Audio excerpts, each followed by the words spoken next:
Job ಮಾಡಬೇಕು ಅನ್ನೋ ಒಂದು ಚಾಲೆಂಜ್. ರಿಸಲ್ಟ್ ಬರೋಕ್ಕಿಂತ ಮುಂಚೆನೇ ಒಂದು ಸಣ್ಣ ಕಂಪನಿಲಿ ಜಾಬ್ ಸಿಕ್ತು. ಮೈ ಫಸ್ಟ್ ಸ್ಯಾಲರಿ ಬಂದು 500 ರೂಪಾಯಿ. ನನ್ನ ಲಾಸ್ಟ್ ಜಾಬಲ್ಲಿ ಆವಾಗ ನಾನು ಹ್ಯಾಂಡಲ್ ಮಾಡ್ತಾ ಇದ್ದು ಟರ್ನ್ ಓವರು 200 ಮಿಲಿಯನ್ ಯೂರೋಸ್. ಕೆಲಸ ಮಾಡುವಾಗ ಸಂಬಳ ಬರುತ್ತೆ, ಬೇರೆ ಯಾರಿಗೂ ಮಾಡಬೇಕು, ನಮ್ಮದೇ ಏನಾರು ಇದ್ದರೆ ಫಾಸ್ಟಾಗಿ ಗ್ರೋ ಆಗ್ಬೋದು ಅಂತ. ಸೊ 35 ಇಯರ್ಸ್ ನೀವು ಕೆಲಸ ಮಾಡಿದ್ದೀರಾ? 9 to 5 ಜಾಬ್? 9 to 5 ಅಲ್ಲ, ಕುಡ್ ಬಿ 9 to 9. ಬಿಸ್ನೆಸ್ ಶುರುವಾಗಿದೆ ನಮ್ಮ ಮನೆ ಗ್ಯಾರಾಜಲ್ಲಿ. 100-200 ಸ್ಕ್ವೇರ್ ಫೀಟ್ ಇರುತ್ತೆ. ಬಿಸ್ನೆಸ್ ಮ್ಯಾನ್ ಆಗಿಲ್ಲ ಅಂತಂದ್ರೆ ಏನಾಗ್ತಿದೆ? ಎಲ್ಲೋ ಒಂದು ಕಡೆ ಕನ್ಸಲ್ಟಿಂಗ್ ಮಾಡ್ತಾ ಇದ್ದೆ, ಗಾಲ್ಫ್ ಆಡ್ತಾ ಇದ್ದೆ. ಈಗ ಮಾರ್ಕೆಟಲ್ಲಿ ಸ್ಕಿನ್ ಕೇರ್ ಪ್ರಾಡಕ್ಟ್ ಅಂತ ಬಂದಾಗ ಸಿಕ್ಕಾಪಟ್ಟೆ ಬ್ರ್ಯಾಂಡ್ಗಳಿದೆ. ಅದ್ರ ಮುಂದೆ ನೀವು ಹೆಂಗೆ ಕಾಂಪಿಟೇಷನ್ನ ಕೊಡ್ತೀರಾ? ನೀವು ಹೆಂಗೆ ಸ್ಟ್ಯಾಂಡ್ ಔಟ್ ಆದ್ರಿ? ಫೈನಾನ್ಸ್ ಇದ್ದರೆ ನೀವು ಮಾರ್ಕೆಟಿಂಗ್ ಮಾಡ್ಬೋದು. ಮಾರ್ಕೆಟಿಂಗ್ ಮಾಡಿದ್ರೆ ಫೈನಾನ್ಸ್ ಬರುತ್ತೆ. ಟಿವಿಲಿ ಅಡ್ವರ್ಟೈಸ್ಮೆಂಟ್ ಹಾಕೋಕ್ಕೆ ಹಣ ಬೇಕು. ಅಲ್ಲಿ ಹಣ ಹಾಕಿ ನೀವು ಅಡ್ವರ್ಟೈಸ್ ಮಾಡಿದ್ರೆ ಜನರು ತಗೋತಾರೆ. ನನ್ನ ಸೈಡ್ ಬಂದ್ರೂ ಅಷ್ಟೇ, ಮಲ್ಗೋಕ್ಕಿಂತ ಮುಂಚೆ ಒಂದು 3 ಕ್ರೀಮ್ ಬೇಕೇ ಬೇಕು. ಬೆಳಿಗ್ಗೆ ಎದ್ದ ತಕ್ಷಣ ಫೇಸ್ ವಾಶ್ ಬೇಕೇ ಬೇಕು. ಅದಾದ್ಮೇಲೆ ಆಫೀಸಿಗೆ ಹೋಗ್ತೀನಿ ಅಂತಂದ್ರೂ ಒಂದು 3-4 ಕ್ರೀಮ್ ಬೇಕೇ ಬೇಕು. ರೈಸಾ ಅನ್ನೋದಕ್ಕೆ ಸುಮಾರು ಮೀನಿಂಗ್ ಇದೆ. ಒನ್ ಆಫ್ ದಿ ಲ್ಯಾಂಗ್ವೇಜಸ್ಸಲ್ಲಿ ನೋಡಿದ್ರೆ ಲೀಡರ್ ಅಂತ, ಇನ್ನೊಂದು ಲ್ಯಾಂಗ್ವೇಜಲ್ಲಿ ರೋಸ್ ಅಂತ ಇದೆ, ಸಂಸ್ಕೃತದಲ್ಲಿ ನೋಬಲ್ ಆನೆಸ್ಟ್ ಅಂತ ಬರುತ್ತೆ. ಆಂಟ್ರಪ್ರಿನರ್ ಯಾರಾದರೂ ನಿಮ್ಗೆ ಇನ್ಸ್ಪೈರ್ ಮಾಡಿದಾರೆ ಅಂತಂದ್ರೆ ಆ ವ್ಯಕ್ತಿ ಯಾರು? ಆ್ಯಪಲ್. ಗರಾಜಲ್ಲಿ ಸ್ಟಾರ್ಟ್ ಮಾಡಿದ್ರು, ನಾವು ಗರಾಜಲ್ಲಿ ಸ್ಟಾರ್ಟ್ ಮಾಡಿದ್ವಿ. Hopefully there is a future like apple.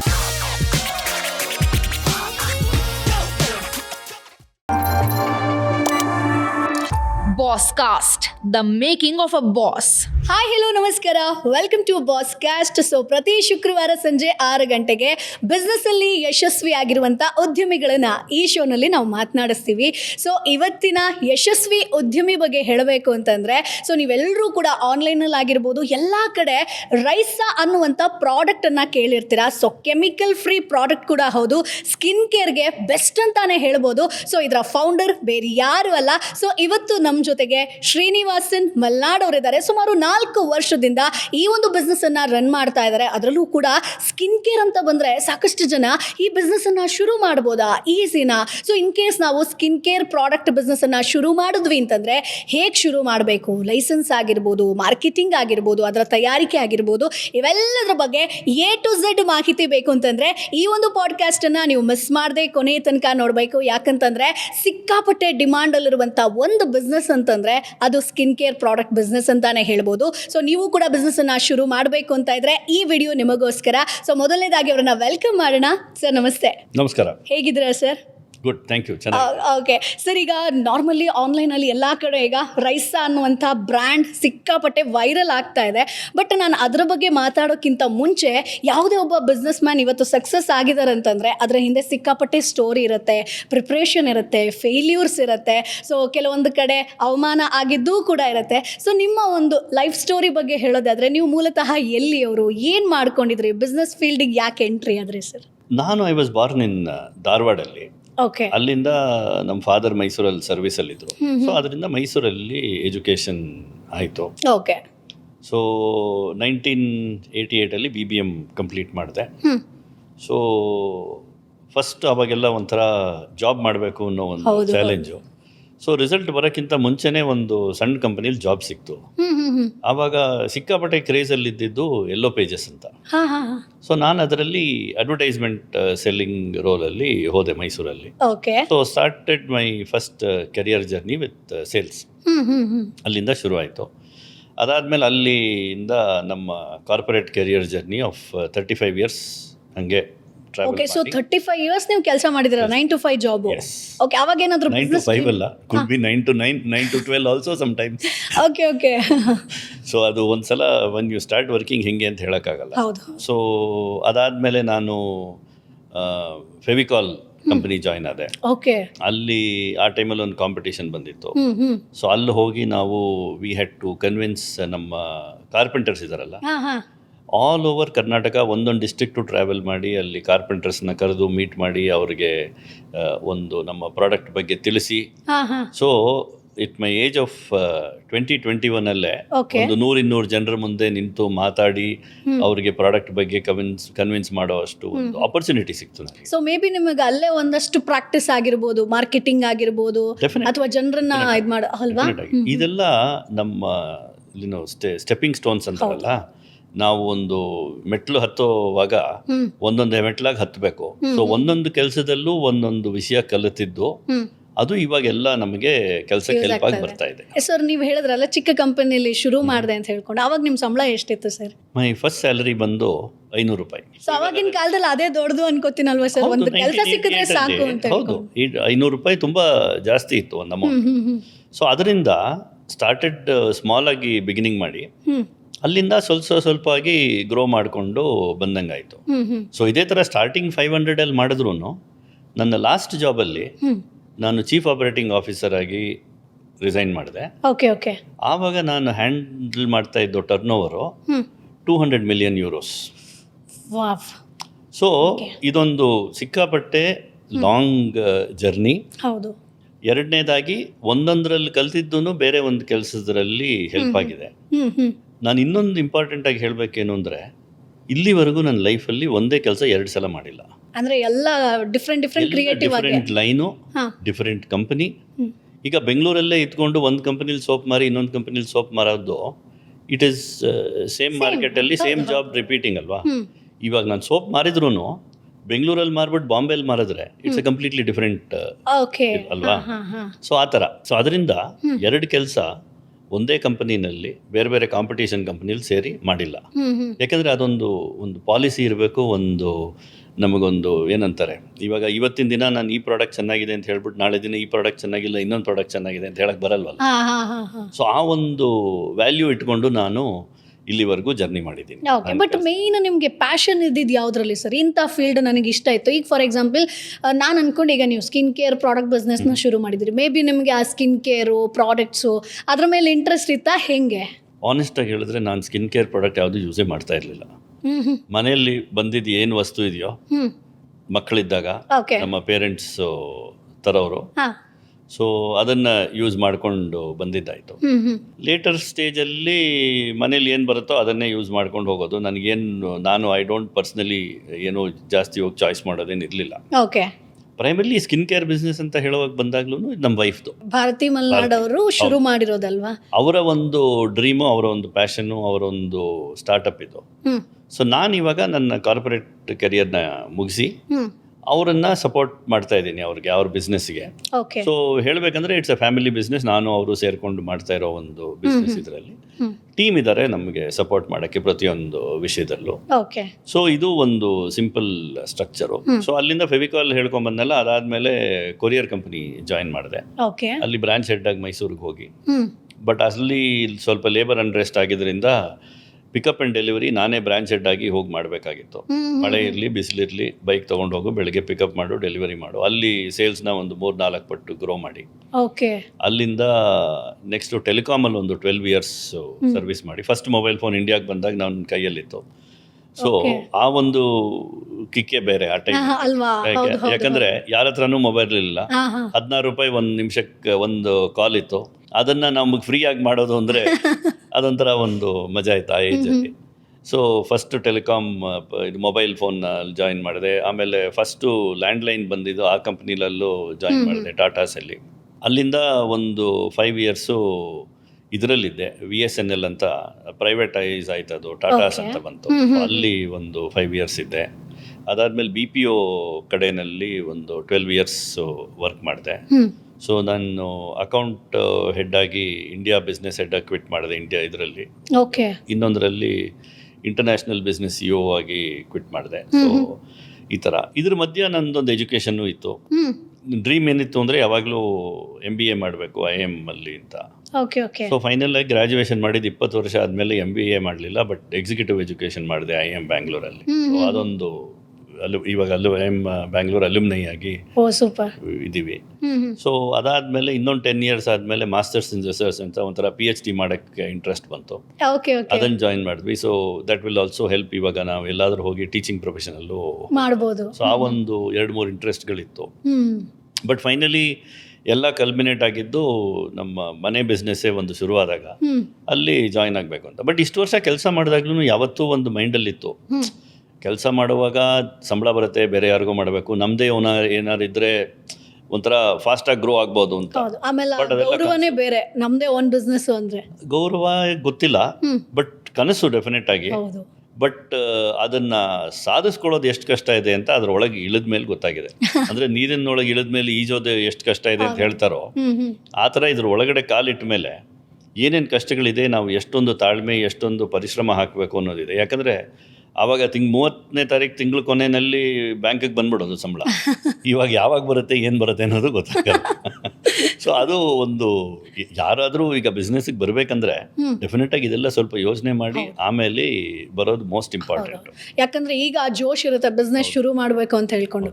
But ಈಗ ನೀವು 30-35 ಇಯರ್ಸ್ ಅಷ್ಟು ಕೆಲಸ ಮಾಡಿದ್ರಲ್ವಾ ಸರ್, ಈಗ ಅಲ್ಲಿಂದ ಅಷ್ಟು ಕೆಲಸ ಮಾಡಿರೋದ್ರಲ್ಲಿ ನೀವು ಬಿಸ್ನೆಸ್ಸಿಗೆ ಇಂಪ್ಲಿಮೆಂಟ್ ಮಾಡ್ಕೊಂಡಿರೋ ಆ ಒಂದು ವಿಷಯ ಅಂದರೆ ಯಾವುದು ಸರ್? ಯಾವ್ದು ನಿಮ್ಗೆ ತುಂಬ ಹೆಲ್ಪ್ ಆಯಿತು ನಿಮ್ಮ ಬಿಸ್ನೆಸ್ಗೆ?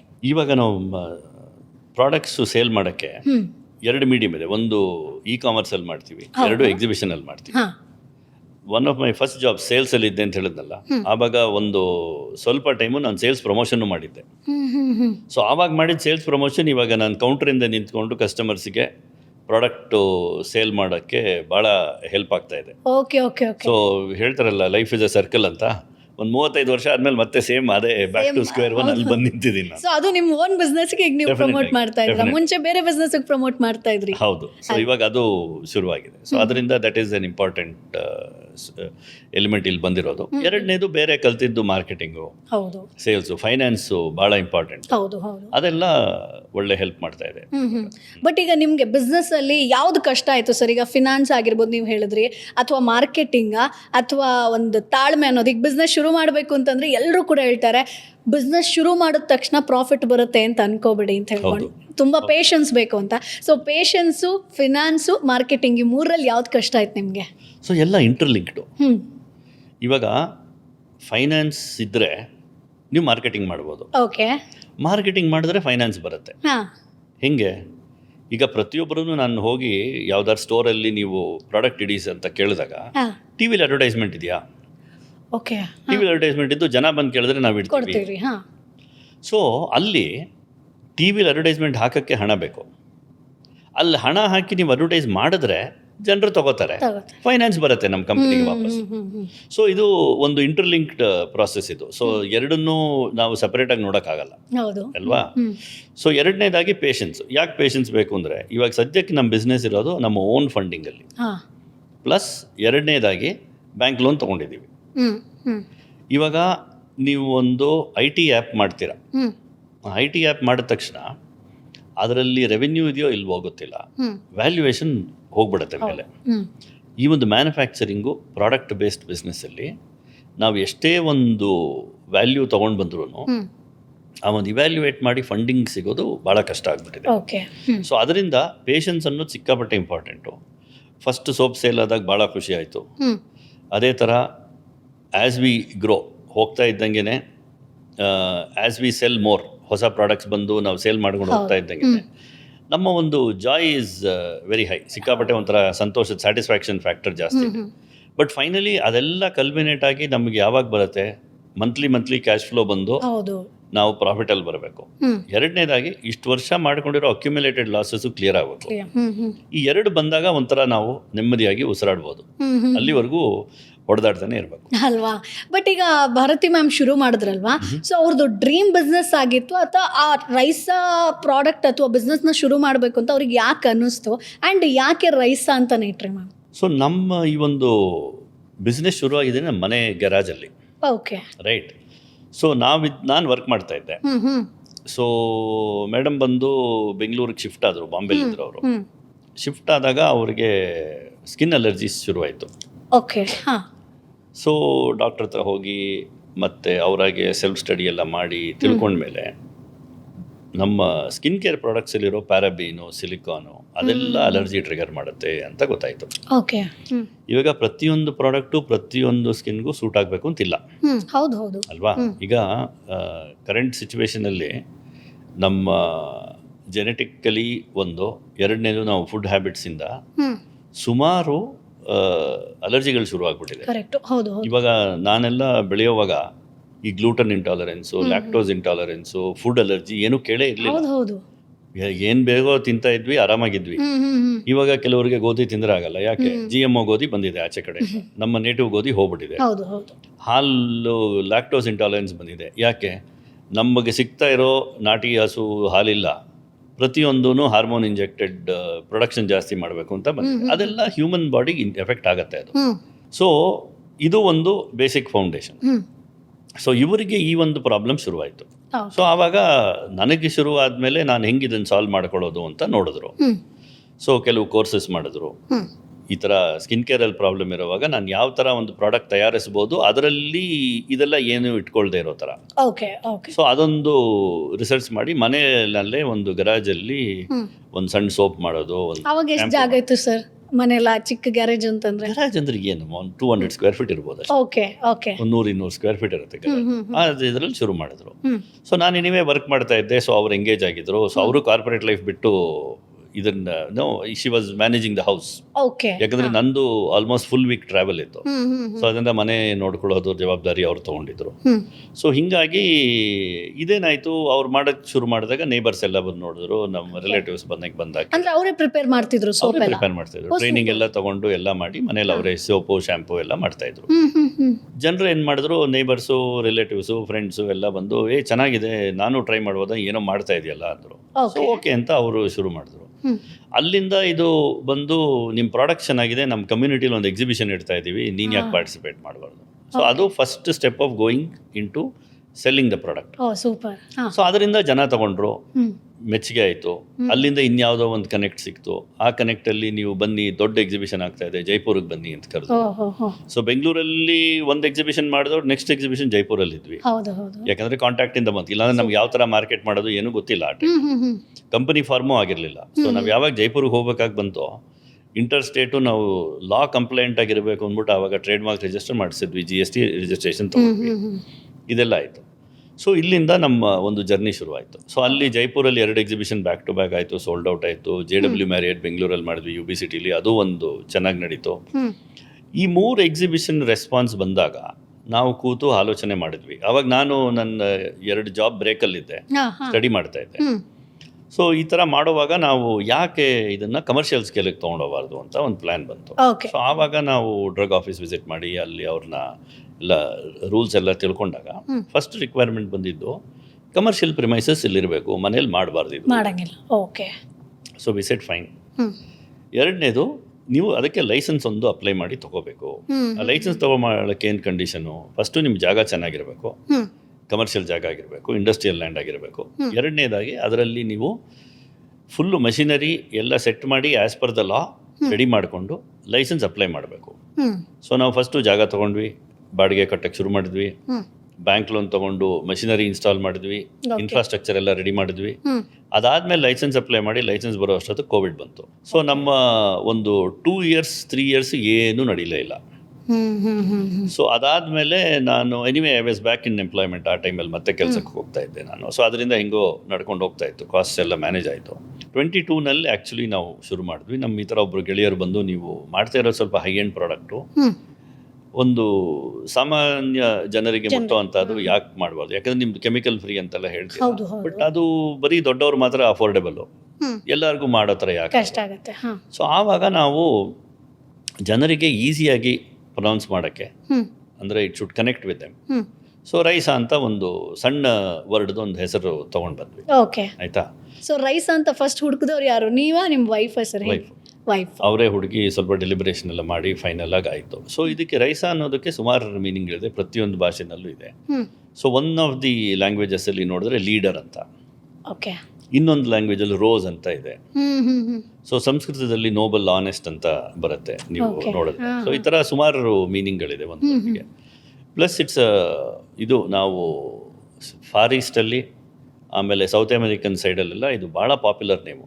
ನೀವು ಸುಮ್ಮನೆ ಇನ್ಕಾಗ್ನಿಟೋನಲ್ಲಿ ಗೂಗಲಲ್ಲಿ ರೈಸಾ ಅಂತ ಹೊಡೆದು ನೋಡಿ, ನಿಮ್ಗೆ ಏನೇನೋ ಬರುತ್ತೆ, ಸೌತ್ ಅಮೆರಿಕನ್ ಅದು ಇದು ಎಲ್ಲ ಬರುತ್ತೆ. ಸೊ ಅದರಿಂದ ಇದು common international name and it's female name also. So ಅಲ್ಲಿಂದ ಇದರ ಒಂದು ಜನ್ಮ ಆಯಿತು. 2022ನಲ್ಲಿ ಈ ಟ್ರೇಡ್ ಮಾರ್ಕ್ ರಿಜಿಸ್ಟ್ರೇಷನ್ ಹಾಕಿ 23ನಲ್ಲಿ ನಾವು ಲಾಂಚ್ ಮಾಡಿದ್ವಿ ಪ್ರಾಡಕ್ಟ್ ಮಾರ್ಕೆಟ್ಗೆ. ಸೊ ಅಲ್ಲಿಂದ ಒಂದು ಇನಿಷಿಯಲಿ ನಾವು ಬರೀ ಸೋಪ್ಸು ಬಾಡಿ ಲೋಷನ್ ತೊಗೊಂಡು ಓಕೆ ನಾವು one of the first companies 10 variety soap ತಂದ್ವಿ ಮಾರ್ಕೆಟ್ಗೆ, okay okay okay 5 variety body lotion ತಂದ್ವಿ.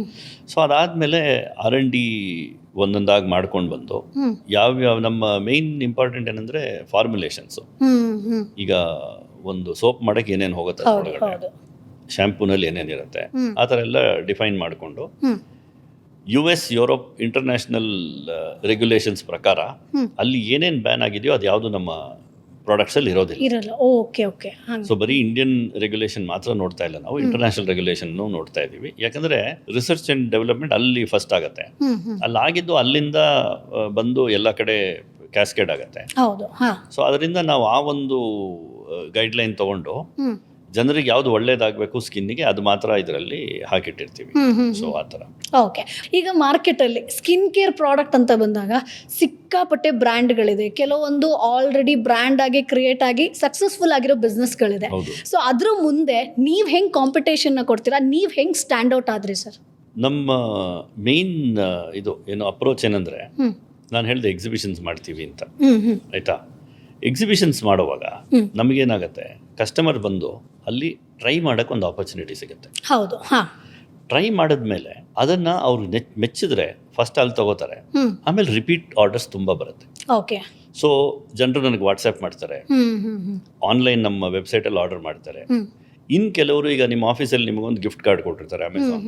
ಸೊ ನಮ್ಮ ಪ್ರಾಡಕ್ಟ್ ಮೆಚ್ಚಿಗೆ ಆದರೆ ನೀವು ಅಮೆಝಾನಲ್ಲಿ ಹೋಗಿ ಅಲ್ಲಿಂದ ಬೈ ಮಾಡ್ತೀವಿ. ನಮ್ಮ ಅಮೆಝಾನ್, ನೈಕಾ, ಫ್ಲಿಪ್ಕಾರ್ಟ್ ಎಲ್ಲ ಕಡೆ ಇದ್ದೀವಿ, ರೈಟ್? ಸೊ ಡೆಫಿನೆಟ್ಲಿ ಸಿಕ್ಕಾಪಟ್ಟೆ ಕಷ್ಟ ಇದೆ ಇದು, ಈಸಿ ಅಲ್ಲ.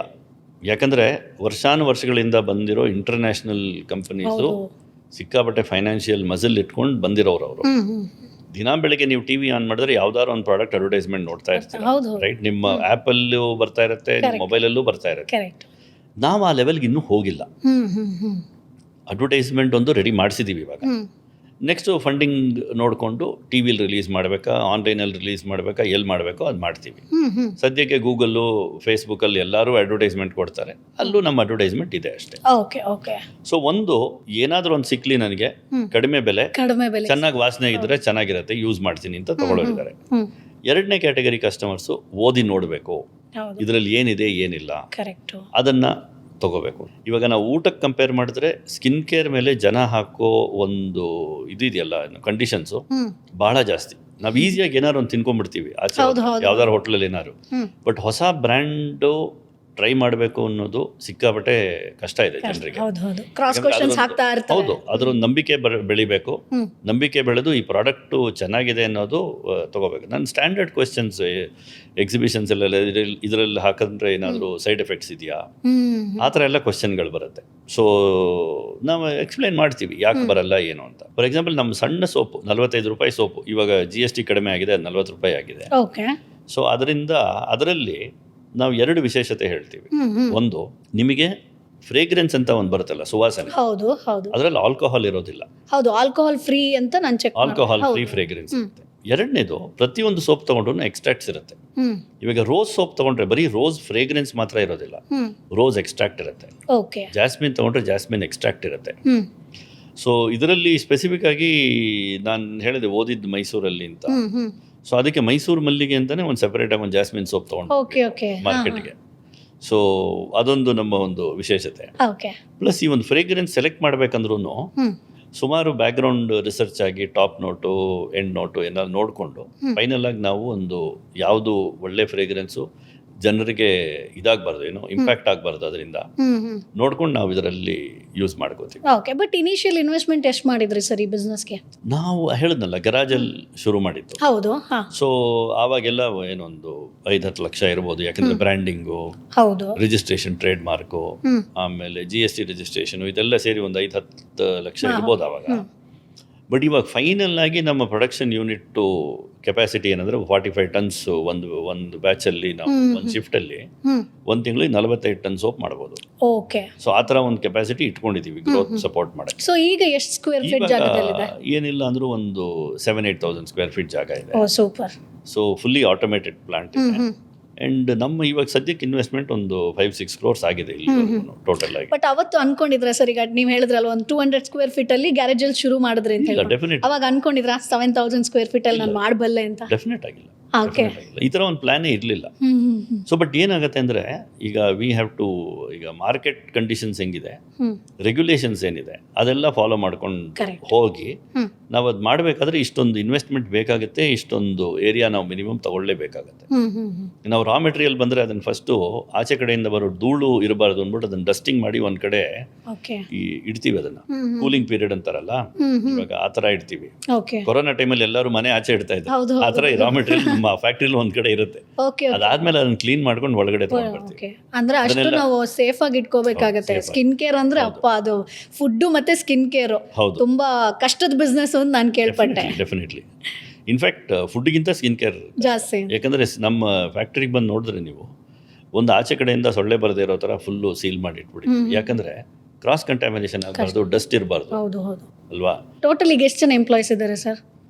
ಅರೌಂಡ್ 8 ಮೆಂಬರ್ಸ್ ಇದ್ದಾರೆ ಇವಾಗ. ಓಕೆ. ಯಾಕಂದರೆ ಫುಲ್ಲಿ ಆಟೋಮೇಟೆಡ್ ಪ್ಲಾಂಟ್ ಅಲ್ವಾ, ಓಕೆ. ಸೊ ಅದರಿಂದ ಜಾಸ್ತಿ ಜನ ಬೇಕಾಗಲ್ಲ. ಆದಷ್ಟು ನಾವು ಮಾಡ್ಕೊಂಡು ಇದರಲ್ಲೇ ಮ್ಯಾನೇಜ್ ಮಾಡ್ಕೊಂಡು ಬರೋಣ ಅಂತ ಇದ್ದೀವಿ. ಬಟ್ ನಿಮ್ಮ ಬಿಸ್ನೆಸ್ಗೆ ಪುಷ್ ಕೊಟ್ಟಿದ್ದು ಮೌತ್ ಟು ಮೌತ್ ಪಬ್ಲಿಸಿಟಿನ ಅಥವಾ ಡಿಜಿಟಲ್ ಥ್ರೂನಾ ಸರ್? ಹೆಂಗೆ? ಸೋಷಿಯಲ್ ಮೀಡಿಯಾ ಥ್ರೂನಾ? ಎರಡೂ. ಸೊ ಫಸ್ಟ್ ಆಫ್ ಆಲ್ ನಮ್ಮ ಫ್ರೆಂಡ್ಸ್ ಆ್ಯಂಡ್ ಫ್ಯಾಮಿಲಿ ಯೂಸ್ ಮಾಡಿದವರು 4 ಜನಕ್ಕೆ okay, mouth to mouth publicity ಆಯಿತು.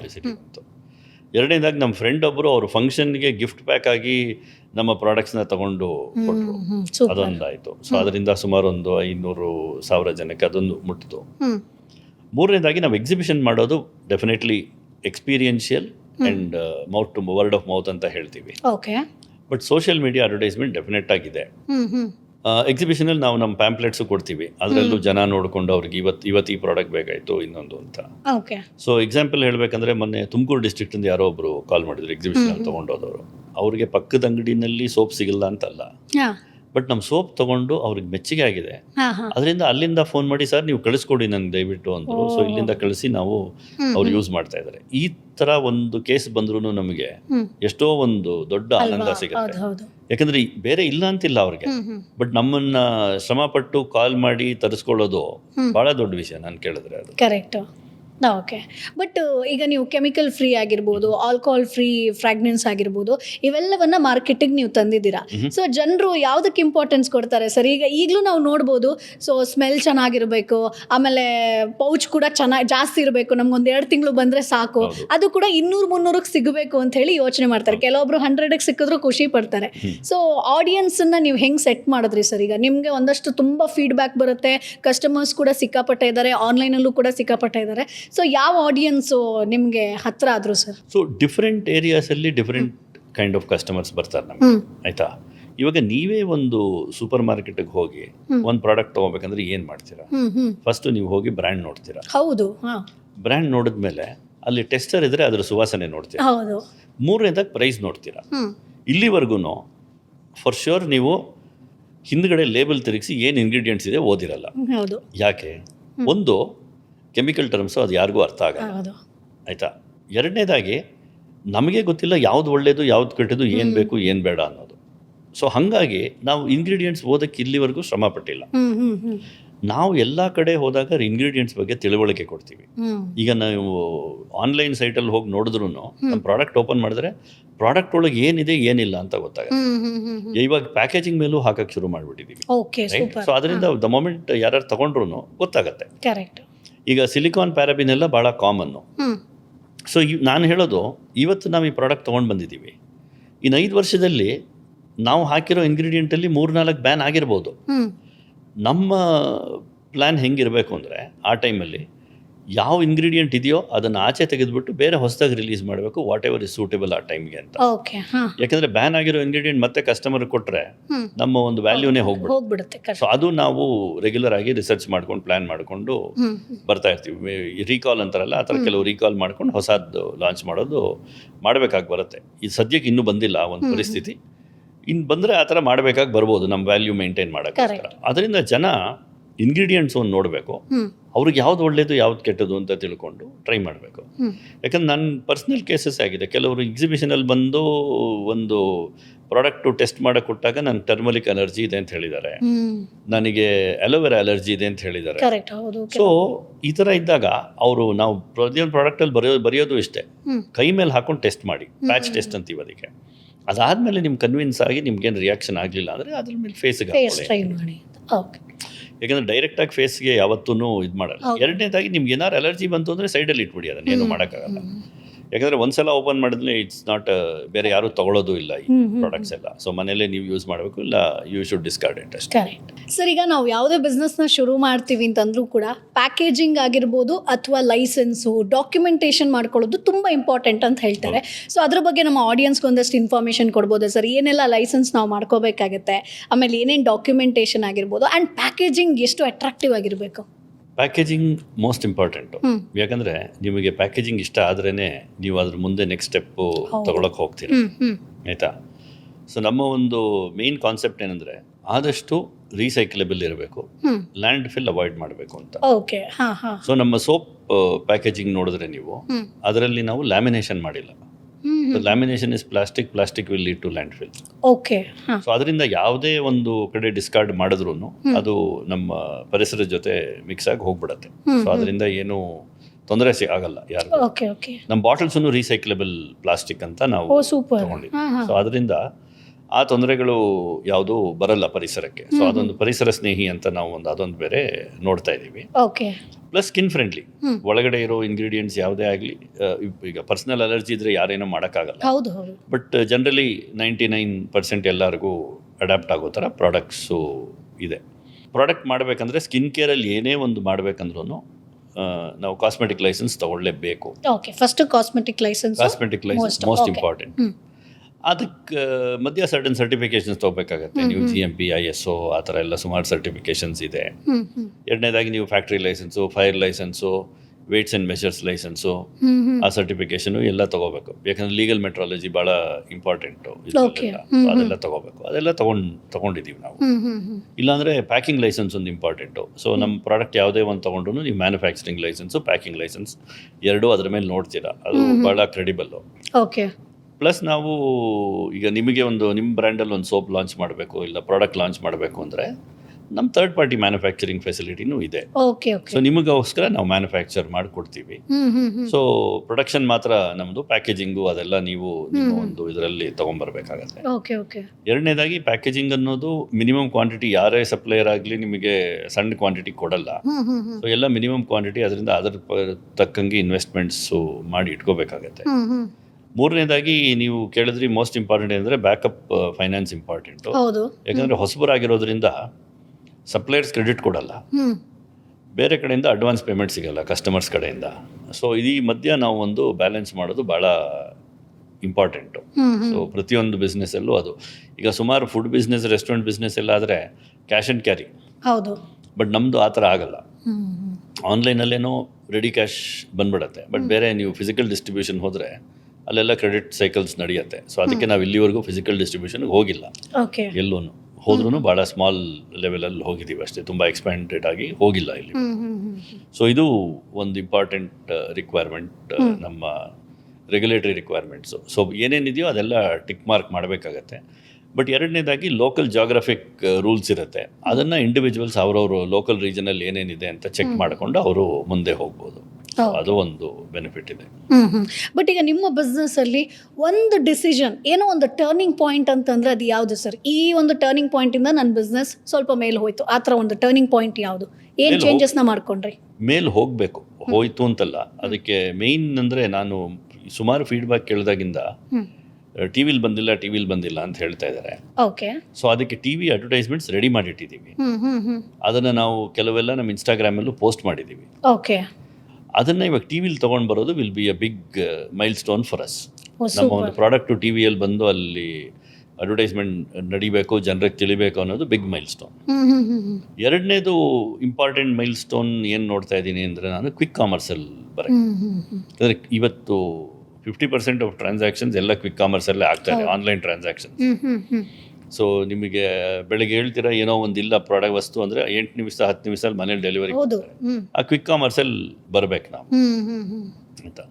ಮೂರನೇದಾಗಿ ಎಲ್ಲೆಲ್ಲಿ ನಮ್ಮ ಪ್ಲೇಸ್ಮೆಂಟ್ಗಳು ವ್ಯಾಲ್ಯೂ ಆ್ಯಡ್ ಮಾಡುತ್ತೋ ಜನರಿಗೆ ಅಲ್ಲೆಲ್ಲ ಇಡಬೇಕು. ಈಗ ಸನ್ ಎಕ್ಸ್ಪೋಜರ್ ಎಲ್ಲೆಲ್ಲಿದೆಯೋ ಅಲ್ಲೆಲ್ಲ ನಮ್ಮ ಸನ್ಸ್ಕ್ರೀನ್ ಇರ್ಬೋದಾ ಅನ್ನೋ ಒಂದು ಕ್ವೆಶ್ಚನ್. ಸೊ ಅಲ್ಲಿ ಏರಿಯಾ ನೋಡ್ಕೊಂಡು ಅಲ್ಲೆಲ್ಲ ಇವಾಗ ಸ್ಪೋರ್ಟ್ಸ್ ಮೆನ್ ಇದ್ದಾರೆ, ಅವರೆಲ್ಲ ಸ್ಪೋರ್ಟ್ಸ್ ಪರ್ಸನ್ಸ್ಗೆ ಹೆಂಗೆ ನಾವು ನಮ್ಮ ಒಂದು ವಸ್ತುನ ಕೊಡ್ಬೋದು. ಮೇಯ್ನ್ ನನಗೊಂದು ದೊಡ್ಡ ರಿಯಲೈಸೇಷನ್ ಏನಾಯಿತು ಅಂದರೆ, ನಾವು ಪ್ಯಾಲೇಸ್ ಗ್ರೌಂಡಲ್ಲಿ ಎಕ್ಸಿಬಿಷನ್ ಹಾಕಿದ್ವಿ. ಓಕೆ. ಸುಮಾರು ಜನ ಪೊಲೀಸ್ ಮೆಂಬರ್ಸ್ ಬಂದು ತೊಗೊಂಡೋದ್ರು. ಆವಾಗ ನನಗೆ ಅರ್ಥ ಆಯಿತು, ಈ ಒಂದು ಐಡಿಯಾ ನಾನು ಬದಲೇ ಇಲ್ವಲ್ಲಪ್ಪ ಅಂತ. ಯಾಕಂದರೆ ಅವರು ಬಿಸಿಲಲ್ಲಿ ನಿಂತ್ಕೊಂಡು ಇಡೀ ದಿನ ಪಾಪ ಕಷ್ಟಪಡ್ತಾರೆ, ಅವ್ರಿಗೆ ಸನ್ಸ್ಕ್ರೀನ್ ಬೇಕು. ಸೊ ಎಷ್ಟೋ ಜನ ಇವತ್ತಿನ ದಿನ ಬಿಸಿಲಲ್ಲಿ ನಿಂತು ಕೆಲಸ ಮಾಡೋರು ಇದ್ದಾರೆ, ಅವ್ರಿಗೆಲ್ಲ ಒಳ್ಳೆ ಪ್ರಾಡಕ್ಟ್ ಬೇಕು, ಒಳ್ಳೆ ಒಂದು ಇದು ಸಿಗಬೇಕು. ಕರೆಕ್ಟ್. ಸೊ ಇದು ಒಂದು. ಎರಡನೇದಾಗಿ ನಮ್ಮ ರಿಪೀಟ್ ಪರ್ಸೆಂಟೇಜ್ ಆದಷ್ಟು ಜಾಸ್ತಿ ಆಗ್ತಾ ಹೋದರೆ ಅದೊಂದು ದೊಡ್ಡ ಬೆನಿಫಿಟ್ ನಮಗೆ, ಸ್ಯಾಟಿಸ್ಫ್ಯಾಕ್ಷನ್. ಬಟ್ ನೀವು ಯಾವುದಕ್ಕೆ ಇಂಪಾರ್ಟೆನ್ಸ್ ಕೊಡ್ತೀರಾ ಸರ್, ಕ್ವಾಲಿಟಿಗ ಕ್ವಾಂಟಿಟಿಗ sir? Quality, completely quality. But ನಾನು ಒಂದಷ್ಟು ಬಿಸ್ನೆಸ್ ಸ್ಟಾರ್ಟಪ್ ಆಗಿರ್ಬೋದು ಅಥವಾ ನೋಡಿದ್ದೀನಿ, ಸ್ಟಾರ್ಟಿಂಗ್ ತುಂಬ ಒಳ್ಳೆ ಕ್ವಾಲಿಟಿನ ಕೊಡ್ತಾರೆ. ಸೊ ಅದಾದಮೇಲೆ ಸ್ವಲ್ಪ ಪ್ರಾಫಿಟ್ ಬಂತು, ನಮ್ಮ ಬಿಸ್ನೆಸ್ ಸಕ್ಸಸ್ ಆಯ್ತಾ ಬಂತು ಅಂತಂದರೆ ಆ ಕ್ವಾಲಿಟಿ ಹೋಗ್ತಾ ಹೋಗುತ್ತೆ. ಅದಾದಮೇಲೆ ಫೇಲ್ಯೂರ್ ಆಗಿ ತುಂಬ ಬಿಸ್ನೆಸ್ನ ನಾವು ನೋಡಿದ್ದೀವಿ. ಸೊ ಅದು ಅವ್ರಿಗೆ ಏನು ಹೇಳ್ತೀರಾ ಸರ್ ನೀವು? ಈ ಕ್ವೆಶ್ಚನ್ ಬರೋಕ್ಕಿಂತ ಮುಂಚೆನೇ ನಾನು ನಿಮ್ಗೊಂದು ಹೇಳಿದೆ ಆವಾಗಲೇ, ಇನ್ನೊಂದು ನೆಕ್ಸ್ಟ್ 5 yearsಲ್ಲಿ ಯಾವುದಾದ್ರು ಇಂಗ್ರೀಡಿಯೆಂಟ್ಸ್ ಬ್ಯಾನ್ ಆದರೆ ಅದನ್ನು ನಾವು ರೀಕಾಲ್ ಮಾಡಿಬಿಟ್ಟು ಹೊಸ ಪ್ರಾಡಕ್ಟ್ ಲಾಂಚ್ ಮಾಡ್ತೀವಿ. ಹೌದು, ಅದು ನಮ್ಮ ಒಂದು ವ್ಯಾಲ್ಯೂ. ಇವತ್ತಿನ ದಿನ ನಾವು ಇದರಲ್ಲಿ ಏನೇನು ಹಾಕಿದ್ದೀವೋ ಅದರಲ್ಲಿ ಯಾವ್ದಾದ್ರು ಒಂದು ಇಂಗ್ರೀಡಿಯೆಂಟ್, 2 ಇಂಗ್ರೀಡಿಯೆಂಟು ಫ್ಯೂಚರಲ್ಲಿ ಬ್ಯಾನ್ ಆಯಿತು ಅಂದರೆ ನಾವು ನಮ್ಮ ಫಾರ್ಮುಲೇಷನ್ ಚೇಂಜ್ ಮಾಡ್ಕೋಬೇಕು, ಹೊಸ ಲೈಸೆನ್ಸ್ ತೊಗೋಬೇಕು. ಹೊಸ ಲೈಸೆನ್ಸ್ ತೊಗೊಂಡು ಇಂಗ್ರೀಡಿಯೆಂಟ್ ಚೇಂಜ್ ಆಗಿದೆ ಅಂತ ಹೇಳಿ ನಾವು ಅದನ್ನು ಮಾರ್ಕೆಟಿಗೆ ಬಿಡಬೇಕು. ಸೊ ನಮ್ಮ ಒಂದು ವಿಷನ್ ಅದು, ಜನರಿಗೆ ಯಾವ್ದು ಒಳ್ಳೇದೋ ಅದು ಮಾತ್ರ ಮುಟ್ಟಿಸ್ಬೇಕು ಅಂತ. ಸ್ವಲ್ಪ ಸ್ಲೋ ಆಗಿ ಆಗ್ಬೋದು, ಆಯ್ತಾ, ತಡೆ ಆಗ್ಬೋದು, ಬಟ್ ಯಾವತ್ತಿದ್ರೂ ಒಂದು ಒಳ್ಳೆ ವಸ್ತುನೇ ರೀಚ್ ಔಟ್ ಮಾಡಬೇಕು ಅಂತ ನಮ್ಮ ಒಂದು ಪ್ಲಾನ್ ಇದೆ ಅಷ್ಟೇ. ಯಾಕೆ ಪ್ರಶ್ನೆ ಕೇಳಿದ್ರೆ ಅಂದರೆ, ತುಂಬ ಕಡೆ ನಾನು ನೋಡಿದ್ದೀನಿ ಸರ್, ಬಿಸ್ನೆಸ್ನ ಶುರು ಮಾಡ್ತಾರೆ, ಆಮೇಲೆ ಲೇಟರ್ ಒಂದು ಆನ್ಸರ್ ಏನು ಕೊಡ್ತಾರೆ ಅಂದರೆ, ಜನ ತಗೊಂಡಿಲ್ಲ ನನ್ನ ಪ್ರಾಡಕ್ಟ್ನ, ನಾನು ಚೆನ್ನಾಗಿ ಮಾಡಿದೆ ಬಟ್ ಬೈ ಮಾಡಿಲ್ಲ, ಹಾಗಾಗಿ ನಾನು ಸ್ಟಾಪ್ ಮಾಡಿದೆ ಅಂತ. ಬಟ್ ಕ್ವಾಲಿಟಿ ಕಳ್ಕೊತಿರೋದು ಅವ್ರು ಅದನ್ನು ಇದು ಮಾಡ್ಕೊಂಡಿಲ್ಲ. ಸೊ ಹಾಗಾಗಿ ನಾನು ಕೇಳಿದೆ ಸರ್, ಈಗ ನಾವೀಗ ಈ ಸೋಪ್ ಬಿಸ್ನೆಸ್ ಆಗಿರ್ಬೋದು, ಅಥವಾ ಈಗ ಮನೆಯಲ್ಲೇ ಒಂದಷ್ಟು ಜನರಿಗೆ, ಈಗ ನಿಮ್ಮ ಪತ್ನಿ ಕೂಡ ಬಿಸ್ನೆಸ್ ಶುರು ಮಾಡಿದ್ರು, ಹಾಗೆ ಒಂದಷ್ಟು ಮಹಿಳೆಯರಿಗೂ ಕೂಡ ಬಿಸ್ನೆಸ್ ಶುರು ಮಾಡಬೇಕು ಅನ್ನುವಂಥ ಆಸೆ ಇರುತ್ತೆ. ಸೊ ಅವರು ಕೂಡ ಶುರು ಮಾಡ್ಬೋದಾ ಸರ್ ಈ ಬಿಸ್ನೆಸ್ನ? ಮಾಡ್ಬೋದು. ನಾವು ಹಾಗೆ ತಾನೇ ಶುರು ಮಾಡಿದ್ದು, ಮನೇಲಿ ಶುರು ಮಾಡಿದ್ವಿ. ಬಟ್ ಸ್ಕೇಲ್ ಮಾಡಕ್ಕೆ ಬರೋವಾಗ ಹೌದು, ನಾವು ಲೈಸೆನ್ಸ್ ತಗೊಳ್ಳೇಬೇಕು. ಸೊ ಫಾರ್ ಎವರ್ ಮನೇಲೇ ಮಾಡ್ಕೋತೀನಿ, 4 ಜನರಿಗೆ ಕೊಡ್ತೀನಿ ಅಂದರೆ ಸ್ಮಾಲ್ ಸ್ಕೇಲ್ ಆಯಿತು. ಹೌದು. ಬಟ್ ಒಂದು ಬ್ರ್ಯಾಂಡಾಗಿ ಎಸ್ಟಾಬ್ಲಿಷ್ ಆಗಿ ಒಂದು ಸ್ಕೇಲ್ ಅಪ್ ಮಾಡಬೇಕು ಅಂದರೆ ವಿತೌಟ್ ಲೈಸೆನ್ಸ್ ಅದು ಮಾಡೋಕ್ಕಾಗೋದೇ ಇಲ್ಲ. ನಾನು ಹೇಳಕ್ಕೆ ಇಷ್ಟಪಡಲ್ಲ, ಬಟ್ ಮಾಡೋರು ಮಾಡಿದ್ರೆ ಒನ್ ಫೈನ್ ಡೇ ನಾವು ಟ್ರಾಫಿಕ್ ಸಿಗ್ನಲ್ ಜಂಪ್ ಮಾಡಿದಾಗ ಹೆಂಗೆ ನೋಟಿಸ್ ಬರುತ್ತೋ ಆ ಥರ ಒಂದಿನ ನೋಟಿಸ್ ಬರುತ್ತೆ.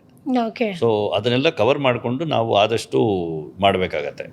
ಸೊ ನಾನು ಯಾರಿಗೂ ಲೈಸೆನ್ಸ್ ಇಲ್ಲದೆ ಮಾಡಿ ಅಂತ ದಯವಿಟ್ಟು ಹೇಳಲ್ಲ. ಎನಿ ಸ್ಕಿನ್ ಕೇರ್ ತೊಗೊಂಡು ಬರೋವಾಗ, ಈಗ ಫುಡ್ಗೆ ಹೆಂಗೆ FSSAI ಬೇಕೋ, ಸ್ಕಿನ್ ಕೇರ್ಗೆ ಕಾಸ್ಮೆಟಿಕ್ ಲೈಸೆನ್ಸ್ ಬೇಕೇ ಬೇಕು. ಇವಾಗ ಲೈಸೆನ್ಸ್ ಇಲ್ಲದೆ ಯಾವ್ದಾದ್ರು ಒಂದು ಔಷಧಿ ತಗೋತೀರಾ ನೀವು? ಇಲ್ಲ ಇಲ್ಲ. ಅನ್ಬ್ರ್ಯಾಂಡೆಡ್ ಪ್ರಾಡಕ್ಟ್ ಯಾವ್ದಾದ್ರು ಔಷಧಿ ತಗೋತೀರಾ? ಇಲ್ಲ. ಸೊ ಕಾಸ್ಮೆಟಿಕ್ ಅಂಡ್ ಡ್ರಗ್ ಅನ್ನೋದು ಎರಡೂ ಒಂದೇ ಲೆವೆಲ್ಗಿರೋದು. ಸೊ ಅದರಿಂದ ಹಂಬಲ್ ರಿಕ್ವೆಸ್ಟ್, ದಯವಿಟ್ಟು ಲೈಸೆನ್ಸ್ ತಗೊಳ್ಳಿ. ಲೈಸೆನ್ಸ್ ತಗೊಂಡು ಪ್ರೊಡ್ಯೂಸ್ ಮಾಡಿ ಬೈ ಚಾನ್ಸ್ ನಿಮ್ಗೆ ಲೈಸೆನ್ಸ್ ತಗೊಳ್ಳೋಕ್ಕೆ ಇನ್ಫ್ರಾಸ್ಟ್ರಕ್ಚರ್ ಬಿಲ್ಡ್ ಮಾಡಕ್ ಆಗ್ಲಿಲ್ಲ ಅಂದ್ರೆ ರೀಚ್ ಔಟ್ ಮಾಡಿ, ನಾವು ನಿಮಗೆ ಮಾಡ್ಕೊಡ್ತೀವಿ. ಬಟ್ ಮಿನಿಮಮ್ ಕ್ವಾಂಟಿಟೀಸ್ ಆಬ್ವಿಯಸ್ಲಿ ಇರುತ್ತೆ. ಸೊ ನಮ್ಮ ಪ್ಲಾಂಟೂನು ಮಿನಿಮಮ್ ಇಷ್ಟು ಮಾಡಬೇಕು ಒಂದು ದಿನಕ್ಕೆ ಅಂತ ಇರುತ್ತೆ. ಆ ಮಿನಿಮಮ್ ಕ್ವಾಂಟಿಟೀಸ್ ಅಲ್ಲಿ ನಾವು ಮಾಡ್ಕೊಡ್ತೀವಿ. ಬಟ್ ಈಗ ಬಿಸ್ನೆಸ್ ಶುರು ಮಾಡ್ತೀವಿ ಅಂದ್ರೆ ಗೌರ್ಮೆಂಟ್ ಇಂದ ಏನಾದರೂ ಸಬ್ಸಿಡಿ ಇದೆಯಾ ಸರ್? ನೀವೇನಾದರೂ ತಗೊಂಡಿದ್ದೀರಾ? ಅದು ಸಿಕ್ಕಾಪಟ್ಟೆ ಟಚ್ಚಿ ಟಾಪಿಕ್ಕು. ಯಾಕಂದ್ರೆ ಸೆಂಟ್ರಲ್ ಗೌರ್ಮೆಂಟ್ ಸ್ಕೀಮ್ಸ್ ನೋಡಿದಾಗ ಸುಮಾರು ಸ್ಕೀಮ್ಸ್ ಕಣ್ಮುಂದೆ ಕಾಣುತ್ತೆ. ಬಟ್ ಫೈನಲಿ ಅದು ಎಕ್ಸಿಕ್ಯೂಟ್ ಆಗೋವಾಗ ಕೊಲಾಟ್ರಲ್ ಬೇಕು, ಇಲ್ಲಾಂದ್ರೆ ಕೊಡಲ್ಲ ಅಂದ್ಬಿಡ್ತಾರೆ ಸ್ಟ್ರೈಟ್ ಆಗಿ. ಸೊ ನೀವು ಇದರಲ್ಲಿ ನೋಡೋದು ಅಪ್ ಟು 5 crores ಲೋನ್ ಇದೆ, ಇದಿದೆ, ಅದಿಂತೆ. There are lot of people in between who will facilitate that loan. ಅಂದರೆ ನಿಮಗೆ ಮಾಡಿಕೊಡ್ತೀನಿ ಅಂತ ಸುಮಾರು ಜನ ಏಜೆಂಟ್ಸ್ ಮುಂದೆ ಬಂದು ನಿಂತಾರೆ. ಬಟ್ ಫೈನಲ್ ಆಗಿ ಅದು ಹೆಂಗೆ ಟ್ರಾನ್ಸ್ಲೇಟ್ ಆಗಿ ಸಿಗುತ್ತೆ ಅನ್ನೋದು ಅದು ಇಂಡಿವಿಜುವಲ್ ಇದು ಅಷ್ಟೇ. ಸೊ ನಮಗಂತೂ ಕೊಲಾಟ್ರಲ್ ಇಲ್ಲದೆ ಆಗಲಿಲ್ಲ. ನಾವು ಕೊಲಾಟ್ರಲ್ ಕೊಟ್ಟು ಮಾಡಬೇಕಾಯ್ತು, ಗ್ಯಾರಂಟಿ ಕೊಟ್ಟು ಮಾಡಬೇಕಾಯ್ತು. ಬಟ್ ನಮಗೂ ಡೆಫಿನೆಟ್ಲಿ ಉದ್ದೇಶ ಇರೋದೇನೆ, ಯಾವುದಾದ್ರೂ ಈ ಥರ ನಾವು ಮೋಸ ಮಾಡಿ ಹೋಗ್ಬೇಕು ಅಂತ ಕೇಳ್ತಾ ಇಲ್ಲ ನಾನು. ಗೌರ್ಮೆಂಟು ಈ ಥರ ಮಾಡಿದ್ದಾರೆ, ಯಾಕಂದರೆ ಸುಮಾರು ಜನ ದೇಶ ಬಿಟ್ಟು ಹೋಗ್ಬಿಟ್ಟಿದ್ದಾರೆ ಲೋನ್ ತಗೊಂಡು. ಸೊ ನಮಗೆ ಅದು ಮಾಡೋ ಉದ್ದೇಶ ಇಲ್ಲ. ಯಾರದೇ ಒಂದು ಅಮೌಂಟ್ ಇದ್ರೂ ಯಾವತ್ತಿದ್ರೂ ಕೊಟ್ಟು ಕ್ಲಿಯರ್ ಮಾಡಬೇಕು ಅಂತ ನಮ್ಮ ಒಂದು ಪಾಲಿಸಿ ಇದೆ ಅಷ್ಟೇ. ಯಾಕಂದರೆ ಬಿಸ್ನೆಸ್ಗೆ ಇಳಿಯೋವಾಗ ನೀವು ಒಂದಷ್ಟು ಗೈಡ್ಲೈನ್ಸು, ಬೇಸಿಕ್ ಪ್ರಿನ್ಸಿಪಲ್ಸ್ ಇಟ್ಕೊಂಡು ಇಳಿಬೇಕು. ಸೊ ಅದೆಲ್ಲ ಇಲ್ಲದೆ ಇದ್ರೆ ಏನು ಬಂದರೂ ನಡೆಯುತ್ತೆ ಅಂತ ಆಗ್ಬಿಡುತ್ತೆ. ನಾವು ಆ ಥರ ಅಲ್ಲ. ಸೊ ಫಂಡಿಂಗ್ ಡೆಫಿನೆಟ್ ಆಗಿ ನೋಡ್ತಾ ಇದ್ದೀವಿ ನಾವು ನಮ್ಮ ಗ್ರೋತ್ಗೆ. ಯಾಕಂದರೆ ಬೂಟ್ ಸ್ಟ್ರಾಪ್ಡು ನಮ್ಮದೇ ಓನ್ ಫಂಡ್ಸಲ್ಲಿ ನಾವು ಮಾಡ್ತಾ ಇರೋದು ಇವಾಗ. ಇನ್ವೆಸ್ಟರ್ಸ್ನ ನೋಡ್ತಾ ಇದ್ದೀವಿ. If anybody is wanting to invest debt ಫಂಡಿಂಗಲ್ಲಿ ನಾವು ನೋಡ್ತಾ ಇದ್ದೀವಿ. ಬಟ್ ಎಷ್ಟು ಟೋಟಲ್ ಈಗ ಎಷ್ಟು ಪ್ರಾಡಕ್ಟ್ ಇದೆ ಸರ್? 55 SKUs ಇದೆ 55. ಸೋಪಲ್ಲಿ. SKU ಅಂದರೆ ಈಗ ಒಂದು ಸೋಪ್ನ 100 ಗ್ರಾಮು 150 ಗ್ರಾಮು 200 ಗ್ರಾಮ್ ಮಾಡಿದ್ರೆ 3 SKU ಆಗೋಯ್ತು. ಓಕೆ, ಹಾಂ. ಸೊ ಆ ಥರ ಒಂದು 55 SKUs ಇದೆ. ಸೋಪ್ಸಲ್ಲಿ ನಮ್ಮ ಬೇಸಿಕ್ ಸೋಪ್ಸಲ್ಲಿ ಒಂದು 20 SKUs ಇದೆ. ಅದು ಎಷ್ಟು ಬೇಕಾದ್ರೆ ಎಕ್ಸ್ಪ್ಯಾಂಡ್ ಮಾಡ್ಬೋದು. ನಾಳೆ ದಿನ 85 ಗ್ರಾಮ್ನ 100 ಗ್ರಾಮ್ ಮಾಡಿದ್ರೆ ಮತ್ತೆ 10 SKU ಹೆಚ್ಚಾಗುತ್ತೆ. ಓಕೆ, ಆ ಗ್ರಾಮ್ ಲೆಕ್ಕ ಬಿಟ್ಟು ಪ್ರಾಡಕ್ಟ್ ವೈಸ್ ಎಷ್ಟಿದೆ sir? Around 35 products. 35. Okay. So- so ಹೆಂಗೆ ಅನ್ಸುತ್ತೆ ಸರ್ ಈಗ ಒಂದು ಪ್ರಾಡಕ್ಟಿಂದ 35 ಪ್ರಾಡಕ್ಟ್ಸ್ ಬಂದಿದ್ದೀರಾ? It's a great feeling. And ಇದು ರಿಸರ್ಚ್ ಮಾಡ್ಕೊಂಡು ಇನ್ನೂ ಜಾಸ್ತಿ ಬರುತ್ತೆ. ಯಾಕಂದರೆ ನಾವು ಇದರಲ್ಲಿದ್ದಾಗ ಜನರೆಲ್ಲ ಫೇಸ್ ವಾಶ್ ಬೇಕು ಅಂದರೂ ಫೇಸ್ ವಾಶ್ ತಂದ್ವಿ. ಇವಾಗ ಶಾಂಪೂ ಶವರ್ ಜೆಲ್ ಅಂತ ಹೇಳ್ತಾ ಇದ್ದಾರೆ. ನೆಕ್ಸ್ಟ್ ಅದು ಬರಬೇಕು. ಓಕೆ. ನಮ್ಮ ಉದ್ದೇಶ ಏನಂದರೆ, ಈಗ ನಿಮ್ಮ ಮನೆಯಲ್ಲಿ ಮಕ್ಕಳು ಇರ್ತಾರೆ, ಮಧ್ಯವಯಸ್ಕರು ಇರ್ತಾರೆ, ಎಲ್ಲ ಏಜ್ ಕ್ಯಾಟಗರಿ ಅವ್ರಿಗೆ, ಎಲ್ಲ ಏಜ್ ಕ್ಯಾಟಗರಿಗೆ ಹೆಂಗೆ ಕವರ್ ಮಾಡೋದು? ಬೇಬಿಗೆ ಬೇರೆ ರಿಕ್ವೈರ್ಮೆಂಟ್ ಇದೆ, ಮೆಚೋರ್ಡ್ ಸ್ಕಿನ್ ಏಜ್ ಆದವ್ರಿಗೆ ಬೇರೆ ರಿಕ್ವೈರ್ಮೆಂಟ್ ಇದೆ, ಟೀನೇಜರ್ಸ್ಗೆ ಬೇರೆ ರಿಕ್ವೈರ್ಮೆಂಟ್ ಇದೆ. ಸೊ ಟೀನೇಜರ್ಸಿಗೆ ನಾವು ಆಗಲೇ ನಮ್ಮ ಆ್ಯಕ್ನೆ ಇದು ಕ್ಲಿಯರ್ ಮಾಡೋಕ್ಕೆ ಸೋಪ್ಸ್ ತೊಗೊಂಡು ಬಂದ್ವಿ. ಈಗ ಬಿಸಿಲಲ್ಲಿದ್ದು ಟ್ಯಾನ್ ಆಗಿ ಪಿಗ್ಮೆಂಟೇಷನ್ ಇರೋರಿಗೆ ಬ್ರೈಟ್ನಿಂಗ್ ಅಂತ ಅದೊಂದು ರೇಂಜ್ ತೊಗೊಂಡು ಬಂದ್ವಿ. ಓಕೆ. ಸೊ ಕೆಲವರಿಗೆ ರಿಂಕಲ್ಸ್ ಇರುತ್ತೆ ಫೇಸಲ್ಲಿ, ಅದಕ್ಕೆ ಹ್ಯಾಲುರಾನಿಕ್ ಆ್ಯಸಿಡ್ ಬೇಸ್ಡ್ ಪ್ರಾಡಕ್ಟ್ ಸುಮಾರು ತೊಗೊಂಡು ಬಂದಿದ್ದೀವಿ. ಸೊ ಹೀಗೆ ಒಂದೊಂದು ವಯಸ್ಸವ್ರಿಗೂ ಕವರ್ ಆಗೋ ಥರ ಸ್ಲೋ ಆಗಿ ಬರೋಣ ಅಂತ ಒಂದು ಪ್ರೋಗ್ರಾಮು. ಎರಡನೇದಾಗಿ ಸಾಧಾರಣ ಮಾರ್ನಿಂಗ್ ಟಿಲ್ ನೈಟ್ ಅಂತ ಹೇಳ್ತೀವಿ ನಾವು, ಸ್ಕಿನ್ ಕೇರ್ ರಿಕ್ವೈರ್ಮೆಂಟ್ ಅಂತ. ಅದನ್ನು ಇವಾಗ ಚೇಂಜ್ ಮಾಡಬೇಕಾಗಿ ಬಂದಿದೆ ನನಗೆ. ವೇಕಪ್ ಟು ಸ್ಲೀಪ್ ಅಂತ. ಯಾಕಂದರೆ ಮಾರ್ನಿಂಗ್ ಕೆಲವು ಜನ ಸ್ಲೀಪ್ ಮಾಡಿ ನೈಟ್ ವೇಕಪ್ ಮಾಡ್ತಾರೆ ಅವ್ರವ್ರ ಕೆಲಸದ ಲೆಕ್ಕದಲ್ಲಿ. ಸೊ ಅದರಿಂದ ವೇಕಪ್ ಟು ಸ್ಲೀಪ್ ಸೈಕಲಲ್ಲಿ ನೀವು ಏನೇನು ಅವಶ್ಯಕತೆ ಇದೆಯೋ ಅದೆಲ್ಲ ಪ್ರೊವೈಡ್ ಮಾಡಬೇಕು ಅನ್ನೋ ಒಂದು ಆಕ್ಚುಲಿ 24/7 ಈಗ ಬೇಕಾಗಿದೆ ಸರ್. ಅಷ್ಟು ಯೂಸ್ ಮಾಡ್ತಾರೆ ಸ್ಕಿನ್ ಕೇರ್. ಆಕ್ಚುಲಿ ಇವನ್ ಈಗ ನನ್ನ ಸೈಡ್ ಬಂದ್ರೂ ಅಷ್ಟೇ, ಮಲ್ಗೋಕ್ಕಿಂತ ಮುಂಚೆ ಒಂದು 3 ಗ್ರಾಮ್ ಕ್ರೀಮ್ ಬೇಕೇ ಬೇಕು. ಬೆಳಿಗ್ಗೆ ಎದ್ದ ತಕ್ಷಣ ಫೇಸ್ ವಾಶ್ ಬೇಕೇ ಬೇಕು. ಅದಾದ್ಮೇಲೆ ಆಫೀಸಿಗೆ ಹೋಗ್ತೀನಿ ಅಂತಂದ್ರೂ ಒಂದು 3 ಇಂದ 4 ಕ್ರೀಮ್ ಬೇಕೇ ಬೇಕು. ಕರೆಕ್ಟು. ಸೊ ನಾವು ಇನ್ನೊಂದು ಏನು ಮಾಡಿದ್ದೀವಿ ಅಂದರೆ, ನಿಮ್ಮ ಶೆಲ್ಫಲ್ಲಿ ಆದಷ್ಟು ಪ್ರಾಡಕ್ಟ್ಸು ಕಡಿಮೆ ಮಾಡಿ ಸಿಂಗಲ್ ಪ್ರಾಡಕ್ಟ್ನ ನೀವು ಯೂಸ್ ಮಾಡ್ಬೋದು ಅಂತ. ಬೆಸ್ಟ್. ಇವಾಗ ಸನ್ಸ್ಕ್ರೀನ್ ಅನ್ನೋದು ಪ್ರತಿಯೊಬ್ಬರು ಯೂಸ್ ಮಾಡೋದು. ಹೌದು. ಬಟ್ ನಿಮ್ಮ ಒಂದು ಸ್ಕಿನ್ ರೊಟೀನಲ್ಲಿ ನೋಡಿದ್ರೆ ನೀವು ಸನ್ಸ್ಕ್ರೀನ್ ಮೊದಲು ನೀವು ಒಂದು ಮಾಯಿಶ್ಚರೈಸರ್ ಹಾಕೋತೀರಾ, ಅದಾದ್ಮೇಲೆ ಒಂದು ಬ್ರೈಟ್ನಿಂಗ್ ಕ್ರೀಮ್ ಏನಾರು ಇದ್ರೆ ಡೇ ಕ್ರೀಮ್ ಆ ಥರ ಹಾಕೋತೀರಾ, ಆಮೇಲೆ ಸನ್ಸ್ಕ್ರೀನ್ ಹಚ್ತೀರಾ. ನಮ್ಮಲ್ಲಿ 3 in 1 ಸನ್ಸ್ಕ್ರೀನ್. ಅದು ನಿಮಗೆ ಮಾಯಿಶ್ಚರೈಸಿಂಗು ಕೊಡುತ್ತೆ, ಬ್ರೈಟ್ನಿಂಗು ಕೊಡುತ್ತೆ, ಸನ್ ಪ್ರೊಟೆಕ್ಷನ್ ಕೊಡುತ್ತೆ. ಸೊ ನಿಮ್ಮ 3 ಪ್ರಾಡಕ್ಟ್ ರಿಪ್ಲೇಸ್ ಒಂದರಲ್ಲಿ ಆಗ್ಬೋದು. ಓ ಸೂಪರ್. ಸೊ ಅದೊಂದು ಬೆನಿಫಿಟ್ ನಿಮಗೆ ಸಿಗತ್ತೆ ಇದರಲ್ಲಿ. ಓಕೆ. ಸೊ ಈ ಥರ ನಾವು ಆದಷ್ಟು ಮಿನಿಮೈಸ್ ಮಾಡಿ ನೀವು ಒಂದರಲ್ಲೇ ಯೂಸ್ ಮಾಡ್ಬೋದಾ ಅಂತ ಒಂದು ವರ್ಕ್ ಮಾಡ್ತಾ ಇದ್ದೀವಿ. ಈಗ ನಮ್ಮ ಜೆಲ್ ನೋಡಿ, ಜೆಲ್ಲು ನೀವು ಆಫ್ಟರ್ ಶೇವ್ ಆಗು ಯೂಸ್ ಮಾಡ್ಬೋದು, ಬೇಸಿಕ್ ಫೇಸ್ ಜೆಲ್ ಆಗು ಯೂಸ್ ಮಾಡ್ಬೋದು, ಹೇರ್ ಸ್ಟೈಲಿಂಗ್ ಜೆಲ್ ಆಗು ಯೂಸ್ ಮಾಡ್ಬೋದು. ಮಲ್ಟಿಪಲ್. ಹೌದು ಹೌದು. ನಮ್ಮ ಟೋನರು ಅಷ್ಟೇ, ನೀವು ಪ್ರೀ ಮೇಕಪ್ ಪೋಸ್ಟ್ ಮೇಕಪ್, ಬಿಸಿಲಲ್ಲಿ ಹೋಗಿ ಬರ್ತೀರಾ, ಸುಸ್ತಾಗಿರುತ್ತೆ, ಸ್ಪ್ರೇ ಮಾಡ್ತೀರಾ, ಯು ವಿಲ್ ಫೀಲ್ ರಿಫ್ರೆಶ್ಡ್. ಇದೆಲ್ಲ ಪ್ಯೂರ್ ಆರ್ಗ್ಯಾನಿಕ್ ರೋಸ್ ವಾಟರ್ ಇಂದ ಮಾಡಿರೋದು. ಸೊ ಈ ತರ ನಿಮ್ಮ ಯೂನಿಟ್ಸ್ ಕಡಿಮೆ ಆಗಿ ಒಂದೇ ಒಂದು unit you will be able to run. So ಎಷ್ಟೋ ಜನ ಕೇಳ್ತಾರೆ ಇದು ಇಷ್ಟು ಎಕ್ಸ್ಪೆನ್ಸಿವ್ ಅಲ್ವಾ ಅಂತ. ಅದು 3 ರಿಪ್ಲೇಸ್ ಮಾಡ್ತಾರೆ. ನೀವು 3 ಪ್ರಾಡಕ್ಟ್ ಪ್ರೈಸ್ ಕೊಡೋ ಬದಲು ಒಂದು ತಗೊಂಡ್ರೆ ಅದು ಕವರ್ ಆಗ್ಬಿಡುತ್ತೆ. ಬಟ್ ಈಗ ನೀವು ಇಷ್ಟೊತ್ತು ಹೇಳಿದ್ರಲ್ವಾ ಸರ್ ಈಗ ಪ್ರಾಡಕ್ಟ್ ಬಗ್ಗೆ, ಸೊ ನಮ್ಮ ಆಡಿಯನ್ಸ್ ನೋಡ್ತಾ ಇರ್ತಾರೆ, ಸೊ ಅಶ್ಯೂರೆನ್ಸ್ ಏನಾದರೂ ಕೊಡ್ಬೋದಾ ಸರ್ ಹೆಂಗೆ ಅಂತ ಪ್ರಾಡಕ್ಟು? ಡೆಫಿನೆಟ್ ಆಗಿ. ನಮ್ಮ ಸನ್ಸ್ಕ್ರೀನ್ ಪ್ರಾಡಕ್ಟ್ ಇದೆಯಲ್ಲ, ಇದರಲ್ಲಿ ನೀವು ನೋಡಬೇಕು ಅಂದರೆ ನಾವು ಕ್ಲಿಯರಾಗಿ ಏನು ಹೇಳಿದ್ದೀವಿ, no oxybenzone, no silicone, no white cast ಅಂದಿದ್ದೀವಿ. ಈಗ ಸಾಧಾರಣ ನಾನೇ ಒಂದು ಪ್ರಾಡಕ್ಟ್ ಯೂಸ್ ಮಾಡ್ತಿರಲಿಲ್ಲ, ಯಾಕಂದರೆ ಸನ್ಸ್ಕ್ರೀನ್ ಹಚ್ಚೋವಾಗ ನಮ್ಮ ಫೇಸಲ್ಲಿ ಒಂದು ವೈಟ್ ಮಾರ್ಕ್ಸ್ ಬರುತ್ತೆ. ಹೌದು ಹೌದು. ಬಾಡಿ ಲೋಷನ್ ಹಾಕೊಳ್ಳುವಾಗನೂ ಬಾಡಿ ಮೇಲೆಲ್ಲ ವೈಟ್ ಮಾರ್ಕ್ಸ್ ಬರುತ್ತೆ. ಸೊ ನಮ್ಮ ಪ್ರಾಡಕ್ಟ್ ಕಂಡೀಷನ್ನೇ ಅದು, ನಿಮಗೆ ವೈಟ್ ಕಾಸ್ಟ್ ಇರಬಾರ್ದು, ಈಸಿಯಾಗಿ ಅಬ್ಸಾರ್ವ್ ಆಗಬೇಕು, ಸ್ಕಿನ್ಗೆ ಗ್ಲೋ ಕೊಡಬೇಕು, ಆಯ್ತಾ? ಎಣ್ಣೆಯಾಗಿರಬಾರ್ದು. ಎಣ್ಣೆ ಆಗಿದ್ರೆ ಆಯಿಲಿ ಆಗಿದ್ರೆ ನೀವು might as well use a coconut oil. ಯಾಕೆ ಕಾಸ್ಮೆಟಿಕ್ ಇಷ್ಟು ಎಕ್ಸ್ಪೆನ್ಸಿವ್ ಯೂಸ್ ಮಾಡ್ತೀರಲ್ವಾ?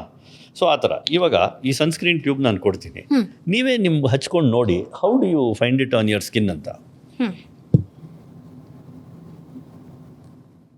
ನಿಮ್ಮ ವೈಟ್ ಕಾಸ್ಟ್ ಬರುತ್ತಾ, ಸ್ಕಿನ್ ಮೇಲೆ ಯಾವ ಥರ ಫೀಲಿಂಗ್ ಇದೆ, ಗ್ಲೋ ಇದೆಯಾ ಇಲ್ವಾ, ನಿಮ್ಮ ಎಕ್ಸಿಸ್ಟಿಂಗ್ ಯೂಸ್ ಮಾಡೋ ಪ್ರಾಡಕ್ಟ್ಗೂ ಇದಕ್ಕೂ ನೀವು ಕಂಪ್ಯಾರಿಸನ್ ನೋಡಿ. So you can show your skin also ಇದರಲ್ಲಿ. So you will see that it is no white cast ಯಾವುದೂ ಇಲ್ಲ. ಕರೆಕ್ಟ್. ಆಮೇಲೆ ಗ್ಲೋನು ಇದೆ. ಸೊ ನಾರ್ಮಲಿ ಸನ್ಸ್ಕ್ರೀನ್ ಯೂಸ್ ಮಾಡ್ತೀವಿ ಅಂದ್ರೆ ಸ್ವಲ್ಪ ಡ್ರೈ ಜಾಸ್ತಿ. 10 ಮಿನಿಟ್ಸ್ ಆದ್ಮೇಲೆ 2 ಕೈನೂ ಕಂಪೇರ್ ಮಾಡಿ ನೀವು, ಯು ವಿಲ್ ಸಿ ದಟ್ ಈ ಕೈಯಲ್ಲಿರೋ ಹೈಡ್ರೇಷನ್ನು, ನಿಮ್ಮ ಒಂದು ಸ್ಕಿನ್ ಟೆಕ್ಸ್ಚರು ಡಿಫರೆಂಟ್ ಆಗಿರುತ್ತೆ. ಆ್ಯಕ್ಚುಲಿ ಶೈನಿಂಗು ಇದೆ, ಆಮೇಲೆ ತುಂಬ ಸಾಫ್ಟು ಇದೆ. ಶೈನಿಂಗ್ ಅಂದರೆ ನಿಮ್ಮ ಹತ್ರ ಗ್ಲಾಸಿ ಇಲ್ಲ. ಗ್ಲಾಸಿ ಇಲ್ಲ, ಹೌದು. ನಾರ್ಮಲ್ ಈಗ ನಾನು ಒಂದು ಸನ್ಸ್ಕ್ರೀನ್ ಯೂಸ್ ಮಾಡ್ತೀನಿ, ಸ್ವಲ್ಪ ಡ್ರೈ ಇರುತ್ತೆ. ಸೊ ಹಾಕಿದ ತಕ್ಷಣ ವೈಟ್ ಡ್ರೈಶ್ ಇರುತ್ತೆ. ಸೊ ಅದಕ್ಕೆ ಮತ್ತೆ ಇನ್ನೊಂದು ಕ್ರೀಮ್ ಹಾಕ್ಬೇಕು ನಾನು. ಹೌದು. This is nice. ಸೊ ಈ ಜೆಲ್ ಬಂದು ಫೇಸ್ ಜೆಲ್ಲು, ಇದರನ್ನು ನೀವು ಹೇರ್ ಸ್ಟೈಲಿಂಗಾಗೂ ಯೂಸ್ ಮಾಡ್ಬೋದು. ಸೊ ಇದು ನಿಮಗೆ ನೀಟಾಗಿ ಸ್ಕಿನ್ಗೆ ಹೆಲ್ಪ್ ಮಾಡುತ್ತೆ. ಇದು ನೀವು ಹಚ್ಕೊಂಡು ನೋಡ್ಬೋದು. ನೋಡಿ, ಒಂಥರ ಇದು pure no oil. Okay. So ಇದು ಮೇನ್ಲಿ ಬಂದು hair gel. Hair styling, after shave ಎಲ್ಲದಕ್ಕೂ ಯೂಸ್ ಆಗುತ್ತೆ ಇದು. ಓಕೆ. ಸೊ ನೀವು ಡಿಫ್ರೆನ್ಶಿಯೇಟ್ ಮಾಡ್ತೀರಾ ಸರ್, ಮೆನ್ನು ವುಮೆನ್ನು ಆ ಥರ ಏನಾದರೂ ಮಾಡ್ತೀರಾ ಅಥವಾ ಹೆಂಗೆ? Interesting question. ನಾನು ಫಸ್ಟ್ ಎಕ್ಸಿಬಿಷನ್ ಮಾಡಿದಾಗ ಒಬ್ರು ಬಂದಿದ್ರು ಎಕ್ಸಿಬಿಷನ್ಗೆ. ಒಂದು ಸಾರಿ ಕಾಸ್ಮೆಟಿಕ್ಸ್ ಎಲ್ಲ ಲೇಡೀಸ್ದು, ನೀವು ನಮಗೆ ಮೆನ್ಗೆ ಏನು ಮಾಡ್ತಾ ಇಲ್ವಲ್ಲ ಅಂದರು. ಅದಕ್ಕೆ ಸದ್ಯಕ್ಕೆ 3 ಪ್ರಾಡಕ್ಟ್ ತೊಗೊಂಡು ಬಂದಿದ್ವಿ ಮೆನ್ಗೆ. ಒಂದು ಚಾರ್ಕೋಲ್ ಫೇಸ್ ವಾಶ್ ಅಂತ, ಚಾರ್ಕೋಲ್ ಸೋಪ್ ಅಂತ ಇದೆ, ಬ್ಲ್ಯಾಕ್ ಕಲರ್ ಬಾಕ್ಸ್ ಇದೆಯಲ್ಲ, ಹೌದು, ಅದು ಚಾರ್ಕೋಲ್ ಸೋಪ್ ಅಂತ ಇದೆ. ಇದು ಎಕ್ಸ್ಫೋಲಿಯೇಟಿಂಗ್ ಸೋಪ್ ಮೆನ್ಗೆ. ಸೊ ಮೆನ್ ರೇಂಜೇ ಒಂದು ತಂದಿದ್ದೀವಿ. ಓಕೆ. ಬ್ಲೂ ಕಲರ್ ಬಾಕ್ಸ್ ಇದೆಯಲ್ಲ, ಇದು ಶೇವ್ ಅಂಡ್ ಶವರ್ ಅಂತ, ಅದು ಬಾಯ್ಸ್ಗೆ, ಅದು ಮೆನ್ಗೆ. ಓಕೆ. ಕೊಲೋನ್ ಫ್ರೇಗ್ರೆನ್ಸು. ನೀವು ಶೇವಿಂಗ್ ಕ್ರೀಮು, ಶೇವಿಂಗ್ ಫೋಮ್ ಯಾವುದು ಬೇಡ, ನೀವು ಸ್ನಾನ ಮಾಡೋ ಸೋಪನ್ನೇ ಸ್ವಲ್ಪ ಹಚ್ಕೊಂಡು ಶೇವ್ ಮಾಡಿದ್ರೆ ಒಳ್ಳೆ ಫೋಮ್ ಸಿಗುತ್ತೆ ನಿಮಗೆ. 2ನೇ ಪ್ರಾಡಕ್ಟೇ ಬೇಡ ಬಾತ್ರೂಮಲ್ಲಿ, ಒಂದು ಪ್ರಾಡಕ್ಟಲ್ಲಿ ನಿಮ್ಗೆ ಶೇವ್ ಆಗುತ್ತೆ, ಶವರು ಆಗುತ್ತೆ, ಆ್ಯಂಡ್ ಒಳ್ಳೆ ಫ್ರೇಗ್ರೆನ್ಸು ಇದೆ ಚೆನ್ನಾಗಿ. ಸೊ ಈ ಥರ ಹೇಳಿದ್ನಲ್ಲ, ಇನ್ನೋವೇಟಿವ್ ಆಗಿ ಕಂಬೈನ್ಡ್ ಪ್ರಾಡಕ್ಟ್ಸ್ ತರ್ತಾ ಇದ್ದೀವಿ. ಸೊ ನಿಮ್ಮ ಒಂದು ನಂಬರ್ ಆಫ್ ಯೂನಿಟ್ಸ್ ಕಡಿಮೆ ಆಗಲಿ, ಒಂದರಲ್ಲೇ ಮಲ್ಟಿಪರ್ಪಸ್ ಆಗಲಿ, ಆ pH ಎಲ್ಲ ಟೆಸ್ಟ್ ಮಾಡಿ ಬ್ಯಾಲೆನ್ಸ್ ಮಾಡಿಕೊಂಡೇ ನಾವು ಮಾಡೋದು ಇದೆಲ್ಲ. ಓಕೆ. ಸೊ ನೆಕ್ಸ್ಟ್ ನಿಮ್ಮದು ಫ್ಯೂಚರ್ ಗೋಲ್ ಏನಿದೆ ಸರ್ ಈಗ? ನೆಕ್ಸ್ಟ್ ಫ್ಯೂಚರ್ ಗೋಲ್ ಡೆಫಿನೆಟ್ಲಿ ಎಲ್ಲ ಮನೆಯಲ್ಲೂ ರೈಸಾ ಅನ್ನೋ ಒಂದು ಪ್ರಾಡಕ್ಟು ಇರಬೇಕು ಅನ್ನೋ ಒಂದು ಇಂಟ್ರೆಸ್ಟು. ಅದು ಜನರ ನಂಬಿಕೆ, ಅದು ಅಷ್ಟೇ. ಅವರು ಇಷ್ಟಪಟ್ಟು ತಗೊಂಡು ನಮ್ಮ ಕರ್ನಾಟಕದ ಒಂದು ಪ್ರಾಡಕ್ಟು, ಹೋಮ್ ಗ್ರೋನ್ ಪ್ರಾಡಕ್ಟು. ಇವಾಗ ವಿಮೆನ್ ಎಂಪವರ್ಮೆಂಟ್ ಅಂತ ಮಹಿಳೆಯರಿಗೆ ಬಹಳ ಪ್ರಮೋಷನ್ ಪ್ರೋತ್ಸಾಹ ಕೊಡ್ತಾ ಇದ್ದಾರೆ. ಅವ್ರದ್ದೇ ಮಹಿಳೆಯ ಒಂದು ಉದ್ಯಮಿ ಅವ್ರದ್ದು ಪ್ರಾಡಕ್ಟು ಅಂದ್ಬಿಟ್ಟು ಎಲ್ಲರೂ ಪ್ರೋತ್ಸಾಹ ಕೊಟ್ಟು ತಗೊಂಡ್ರೆ will be very happy. First Bengaluru ಒಂದು ಮಾರ್ಕೆಟ್ನ ಕ್ಯಾಪ್ಚರ್ ಮಾಡಿದ್ರೆ ಎಷ್ಟೋ ದೊಡ್ಡ ಒಂದು ಅಚೀವ್ಮೆಂಟ್ ಆದಂಗೆ ನಮಗೆ. ಯಾಕಂದರೆ 1.5 ಕೋಟಿ ಜನಸಂಖ್ಯೆಯಲ್ಲಿ ನಾವು 0.5%, 1% ಇದ್ರೂ ಎಷ್ಟೋ ದೊಡ್ಡ ಗ್ರೋತ್ ನಮಗೆ ಅದು, ಆಯಿತಾ. ಸೊ ಅದೊಂದು ಟಾರ್ಗೆಟ್ ಮಾಡ್ತಾ ಇದ್ದೀವಿ. ಪ್ಯಾರಲಲ್ ಆಗಿ ಆಲ್ ಇಂಡಿಯಾ, ನಾನು ಹೇಳಿದ್ನಲ್ಲ, ಗೂಗಲ್ಲು, ಫೇಸ್ಬುಕ್ಕಲ್ಲೆಲ್ಲ ಅಡ್ವರ್ಟೈಸ್ಮೆಂಟ್ ಮಾಡ್ತೀವಿ. ಫಾರಿನ್ ಎಕ್ಸ್ಪೋರ್ಟ್ ಮಾಡಿದ್ದೀರಾ ಸರ್? ಎಕ್ಸ್ಪೋರ್ಟ್ ಆಪರ್ಚುನಿಟೀಸ್ ವರ್ಕೌಟ್ ಮಾಡ್ತಾ ಇದ್ದೀವಿ. ಯಾಕಂದರೆ ನಮ್ಮ ಪ್ರಾಡಕ್ಟು ಎಕ್ಸ್ಪೋರ್ಟ್ ಕ್ವಾಲಿಫೈಡು. ಯಾಕಂದ್ರೆ ನಾನು ಹೇಳಿದ್ನಲ್ಲ, ನಮ್ಮ ಯುರೋಪ್ US ಫಾರ್ಮುಲೇಷನ್ಸ್ ನೋಡಿ ಅಲ್ಲಿ ಬ್ಯಾನ್ ಆಗಿರೋ ಸಬ್ಸ್ಟೆನ್ಸ್ ಯಾವುದು ಹಾಕಲ್ಲ ಇದ್ರೆ. ಸೊ ಇವತ್ತಿನ ಆಕ್ಸಿಬೆನ್ಜಾನ್ ಅನ್ನೋದು ಯುರೋಪ್ US ಅಲ್ಲಿ ಬ್ಯಾನ್ ಆಗಿದೆ, ನಮ್ಮ ಸನ್ಸ್ಕ್ರೀನಲ್ಲಿ ಇಲ್ಲ ಅದು.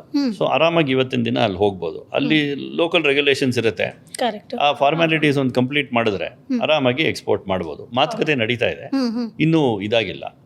ಬಟ್ ಫಸ್ಟಾಗಿ ನಮ್ಮ ಬೆಂಗಳೂರು ಜನತೆ, ಕರ್ನಾಟಕದ ಜನತೆ ಅದನ್ನು ಮೆಚ್ಚುಗೆ ಮಾಡಿ ತೊಗೊಂಡು ಪ್ರೋತ್ಸಾಹ ಕೊಡಬೇಕು.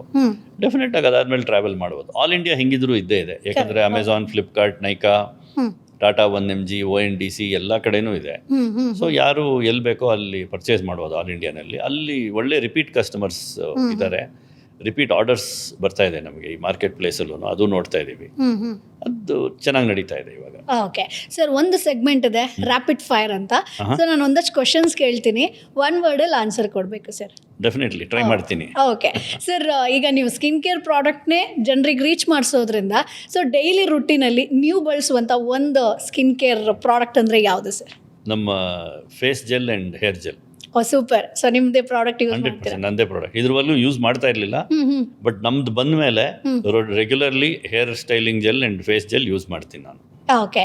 ಸೊ ನಿಮ್ಮ ಈಗ ಪರ್ಸ್ನಲ್ ಲೈಫ್ ಆಗಿರ್ಬೋದು ಅಥವಾ ಬಿಸ್ನೆಸ್ ಆಗಿರ್ಬೋದು, ಅದಕ್ಕೆ ಟೈಮಿಂಗ್ ಹೆಂಗೆ ಸೆಟ್ ಮಾಡ್ತೀರಾ? ಸೊ ಪರ್ಸ್ನಲ್ ಲೈಫ್ ಬೇರೆ, ಬಿಸ್ನೆಸ್ ಲೈಫ್ ಬೇರೆ ಇರುತ್ತೆ. ಸೊ ಹೆಂಗೆ ಮ್ಯಾನೇಜ್ ಮಾಡ್ತೀರಾ? ಕಷ್ಟ ಆಗಲ್ಲ. ಯಾಕಂದರೆ ಅರ್ಲಿಯರ್ ನಾವು ಅಟ್ಲೀಸ್ಟ್ ನಾನು ವರ್ಕ್ ಮಾಡ್ತಾ ಇದ್ದಾಗ ವರ್ಷದಲ್ಲಿ ಒಂದು ಹಾಲಿಡೇ ತಗೋತಾ ಇದ್ದೆ. ಇವಾಗ ಆಲ್ಮೋಸ್ಟ್ 21 months ಆಯಿತು, ನಾವಿಬ್ಬರು ಹಸ್ಬೆಂಡ್ ಆ್ಯಂಡ್ ವೈಫ್ ಒಂದು ಹಾಲಿಡೇಗೆ ಹೋಗೋಕ್ಕಾಗಿಲ್ಲ.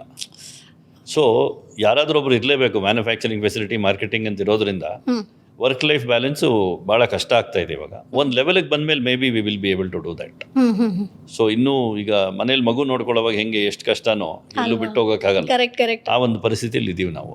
ಓಕೆ. ಸೊ ಇದು ನಿಮಗೆ ನೆನಪಿರುತ್ತಾ? ಚೆಕ್ ಮಾಡೋಣ ಸರ್. ನಿಮ್ಮ ಫಸ್ಟ್ ಪ್ರಾಡಕ್ಟು ಯಾವಾಗ, ಯಾರಿಗೆ ಸೇಲ್ ಮಾಡಿದ್ರಿ? ಯಾವಾಗ ಯಾರಿಗೆ ಸೇಲ್ ಮಾಡಿದೆ ಅಂತ ಗೊತ್ತಿಲ್ಲ, ಹಾಂ ಬಟ್ 1 ಸೆಪ್ಟೆಂಬರ್ 2023 ನಮ್ಮ ಪ್ರಾಡಕ್ಟು ಸ್ಟೋರಿಗೆ ಹೋಯಿತು ಅನ್ನೋದು ಗೊತ್ತು ನನಗೆ. ಗೊತ್ತು. ಸೊ ಯಾವ ಪ್ರಾಡಕ್ಟ್ ಸರ್? ಸೋಪಾ ಅಥವಾ ಸೋಪ್ ಆ್ಯಂಡ್ ಲೋಷನ್ ಎರಡೂ. ಓಕೆ. ಸೊ ಈಗ ಇನ್ ಕೇಸ್ ನೀವು ಬಿಸ್ನೆಸ್ ಮ್ಯಾನ್ ಆಗಿಲ್ಲ ಅಂತಂದ್ರೆ ಈ ಒಂದು 2025ರಲ್ಲಿ ಏನಾಗ್ತಿದ್ರಿ? ಆರಾಮಾಗಿ ಮನೆಯಲ್ಲಿ ರಿಟೈರ್ಡ್ ಲೈಫ್ ಲೀಡ್ ಮಾಡ್ತಾ ಇದ್ದೆ, ಎಲ್ಲೋ ಒಂದು ಕಡೆ ಕನ್ಸಲ್ಟಿಂಗ್ ಮಾಡ್ತಾ ಇದ್ದೆ, ಗಾಲ್ಫ್ ಆಡ್ತಾ ಇದ್ದೆ. ಓಕೆ. ಸೊ ಅದು ಇಂಟ್ರೆಸ್ಟ್ ಸರ್? ಹಾಂ, ಗಾಲ್ಫ್. ಓ ಸೂಪರ್ ಸೂಪರ್. ಈಗ ಟೈಮ್ ಕೊಡ್ತೀರಾ? ಆಡ್ತೀರಾ? ಇಲ್ಲ, ಆಲ್ಮೋಸ್ಟ್ 3 ವರ್ಷ ಆಯಿತು ಆಡಿ. ಸ್ಟಾಪ್. ಬಿಸ್ನೆಸ್ ಬಂದಮೇಲೆ ಹೌದು, ಇದ್ರ ಮೇಲೆನೇ ಕಾನ್ಸಂಟ್ರೇಷನ್ ಇದ್ರ ಮೇಲೆ. ಓಕೆ. ಸೊ ಈಗ ಒಂದು ಆಂಟ್ರಪ್ರಿನರ್ ಯಾರಾದರೂ ನಿಮ್ಗೆ ಇನ್ಸ್ಪೈರ್ ಮಾಡಿದಾರೆ ಅಂತಂದ್ರೆ ಆ ವ್ಯಕ್ತಿ ಯಾರು? ಯಾವುದಾದ್ರೂ ಒಂದು ಕಂಪನಿನೋ ಅಥವಾ ಬಿಸ್ನೆಸ್ ಪರ್ಸನೋ ಯಾರು? ಆ್ಯಪಲ್. ಓಕೆ. ಗರಾಜಲ್ಲಿ ಸ್ಟಾರ್ಟ್ ಮಾಡಿದ್ರು, ನಾವು ಗರಾಜಲ್ಲಿ ಸ್ಟಾರ್ಟ್ ಮಾಡಿದ್ದೀವಿ. So hopefully there is a future like Apple ಅಲ್ವಾ ಸರ್? ಹಾಗೆ. ಓಕೆ. ಸೊ ನಾವು ವಿಶ್ ಮಾಡ್ತೀವಿ ಹಾಗೆ ಆಗಲಿ ಅಂತ. Thank you sir. ಈಗ ನಿಮ್ಮ ಒಂದು ಬಿಸ್ನೆಸ್ಸಲ್ಲಿ ಈ ಒಂದು ರಿಸ್ಕನ್ನು ನೀವು ತಗೊಂಡಿದ್ದೀರಾ ಅಂತಂದ್ರೆ ಆ ರಿಸ್ಕ್ ಯಾವುದು sir? Financial risk. So women ಆಂಟ್ರಪ್ರಿನರ್ಸ್ಗೆ ಏನು ಹೇಳ್ತೀರಾ ಸರ್? ಈ ಬಿಸ್ನೆಸ್ ರಿಲೇಟೆಡ್ ಆಗಿರ್ಬೋದು, ಸ್ಕಿನ್ ಕೇರ್ ಆಗಿರ್ಬೋದು, ವಾಟ್ ಎವರ್ ಮನೇಲೇ ಶುರು ಮಾಡ್ತಾರಂತಂದರೆ ಅವ್ರಿಗೊಂದು ಅಡ್ವೈಸ್ ಕೊಡೋದಂದ್ರೆ ಒಂದು ಟಿಪ್ ಏನು ಕೊಡ್ತೀರಾ? ಲೈಸೆನ್ಸ್ ತೊಗೊಂಡು ಮಾಡಿ ಅಷ್ಟೇ, ಸಿಂಪಲ್ ಆಗಿ. ಸೊ ಮನೇಲಿ ಇದು ಮಾಡೋ ಒಂದು ಪ್ರಾಡಕ್ಟ್ ಅಲ್ಲ. So what ever is the law of the land ಅದನ್ನು ಫಾಲೋ ಮಾಡಿ, ಲೈಸೆನ್ಸ್ ತೊಗೊಂಡು ಮಾಡಿ. ನಿಮಗೆ ಲೈಸೆನ್ಸ್ ತೊಗೊಳಕ್ಕಾಗಿಲ್ಲ ಅಂದರೆ ಲೈಸೆನ್ಸ್ ಇರೋರ ಹತ್ರ ಮಾಡಿಸಿ ಮಾರ್ಕೆಟ್ ಮಾಡಿ ಅಷ್ಟೇ. ಸರ್ ನಿಮ್ಮ ಪ್ರಕಾರ success in one word? Bengaluru ಟ್ರಾಫಿಕ್ಕಿಂದ ರನ್ವೇಗೆ ಹೋಗಿ ಟೇಕ್ ಆಫ್ ಆದಾಗ ನಮ್ಮ ಪ್ರಾಡಕ್ಟು ಮನೆಯಲ್ಲೂ ಸೇರಿಕೊಂಡಾಗ ಸಕ್ಸಸ್. ಸೊ ನೆಕ್ಸ್ಟ್ 5 yearsಲ್ಲಿ ನಿಮ್ಮ ಪ್ರಾಡಕ್ಟ್ ಎಲ್ಲಿರಬೇಕು ಅಂತ ಆಸೆ ಪಡ್ತೀರಾ? ಡೆಫಿನೆಟ್ಲಿ ಎವ್ರಿಬಡಿ ಬೆಂಗಳೂರಲ್ಲಿ ಎಲ್ಲ ಹೌಸ್ ಹೋಲ್ಡಲ್ಲೂ ಇರಬೇಕು, ಇಂಟರ್ನ್ಯಾಷನಲ್ ಮಾರ್ಕೆಟ್ಸಲ್ಲಿ ಇರಬೇಕು, ನಾವು ಒಂದು 100 crore ಟರ್ನ್ ಓವರಲ್ಲಿ ಕೂತಿರಬೇಕು.